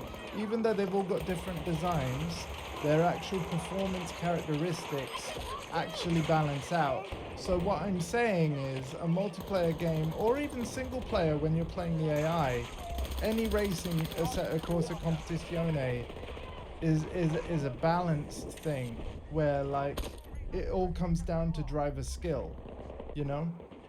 Yeah. No, definitely. Oh, here we go. And You played that as well. GT7 is solid. Some things like weight and transfer. Damn, you play all the things. I always it had multiplayer system as robust as iRacing is something I haven't played, but that's because it's PC only, and my PC's a potato. Yeah. I'm going to be completely honest. Speaking of GT7, Yes. you know the little career tournament that you have to do after collecting all the Porsches? I don't remember off the top of myself exactly which one. I it was. think it's Challenge Cup or something. I'm gonna guess you're 35? driving. Yeah. Sorry. What? I think it's cafe number 35, if I'm not mistaken. I'm I would have to guessing double the check with you. I'm guessing the kind of I cars am you're having stuck. yeah, you've got to the Group 4 car race. You've got to the actual race cars now, haven't you? The Group 4 cars. No, not yet. Oh, is it the, I think is it the I American have- one? Is it the American one? Yeah. I have to complete this one last Squad sort of retreat. Battle's done. We've lost numbers. tournament thing with career cars. Like, Do you know what? Hang on a second, guys, because looking at the time, this is the perfect time for me to end my stream anyway. So I'm gonna end my stream, and then Alpha, before I actually get into bed tonight, fire it up. And this is not gonna be want a me to share stream screen thing. it? Fire it up. We're gonna look into this. I'm gonna tease the chat because I'm not gonna stream this. Chat, I'm gonna see you tomorrow morning at 11 a.m. But yeah, fire it up, and I'll see if I can help. And by help, I don't mean I'm not gonna drive for you, but I am gonna maybe recommend cars or car upgrades to get you over the line and unstuck. So yeah, take care, everybody, and thank you to everybody tuning in for this. That crossover event, though. Hey, I unlocked the gadget, the one that I was wanting. This is the last seasonal unlock for season 7. The Predator Shraw. We got it. Cool, awesome. But yeah, that Dead Space crossover event, though, I'm disappointed. Oh, we unlocked the Isaac card, though. You know what? In honor of the underwhelming crossover event like mode, let's equip that to my player card, shall we? I was there the week before season 7 ended, where I was really underwhelmed by what was on offer. Yay. Also, we got a helicopter skin. Thank you very Ready. All much. People have Yeah. actually made guides on how to start a Assetto Corsa. The game is so hard you can't even start the game. That's funny. Oh yeah, like That's because funny. like when you like load into a race, I don't even think like depending on your settings, I don't even think your car engine is started. And because these race cars have so much power, you can't just turn the engine on and then floor it. Oh no, you will spin out. No, no, you can't. Yes, I learned that the hard way. Yeah. that's interesting. That's really interesting. But I love that Assetto Corsa exists for that reason and has those differences, because it makes the game unique from every other racer on the market, right? So, yeah. It's very hardcore sim. It's super hardcore. I think purely sim. by means of realism in GT3. iRacing takes but it's expensive and hard to get into. The braking behavior is 1-to-1, and it's not even close to anything else. Right. If anyone has ever had type of technique help, send me a message. I'm pretty quick. Oh, dude, that's awesome, Sky. You and I, we have a lot of like crossover in terms of games that we're into. I mean, I'm a variety streamer, so of course I play a lot of stuff. But yeah, You play everything. not everything, not just a Almost good chunk of everything. it. I can find some shovelware that you probably haven't played, but that's because I'm weird. You play. I haven't played First Descendant yet. No. Shots fired. But yeah, thanks for tuning into the stream, everybody. I'm gonna see you tomorrow morning at 11 a.m. and I am gonna play more Darkest Dungeons 2 because it released on console today, and I really enjoyed it this morning. So we're gonna do more of that tomorrow morning, and see you then. All right. Thank you, Sky, for hanging out. Thank you to everyone else that's been lurking and stuff. I hope you've enjoyed the stream. We got 6 viewers here right now. But if it's all right with you, I'm not going to radio raid. I'm just going to end the stream if that's okay. Because, yeah, Alpha, load up GT. Let's see what's going on. Already have. All right. Bye.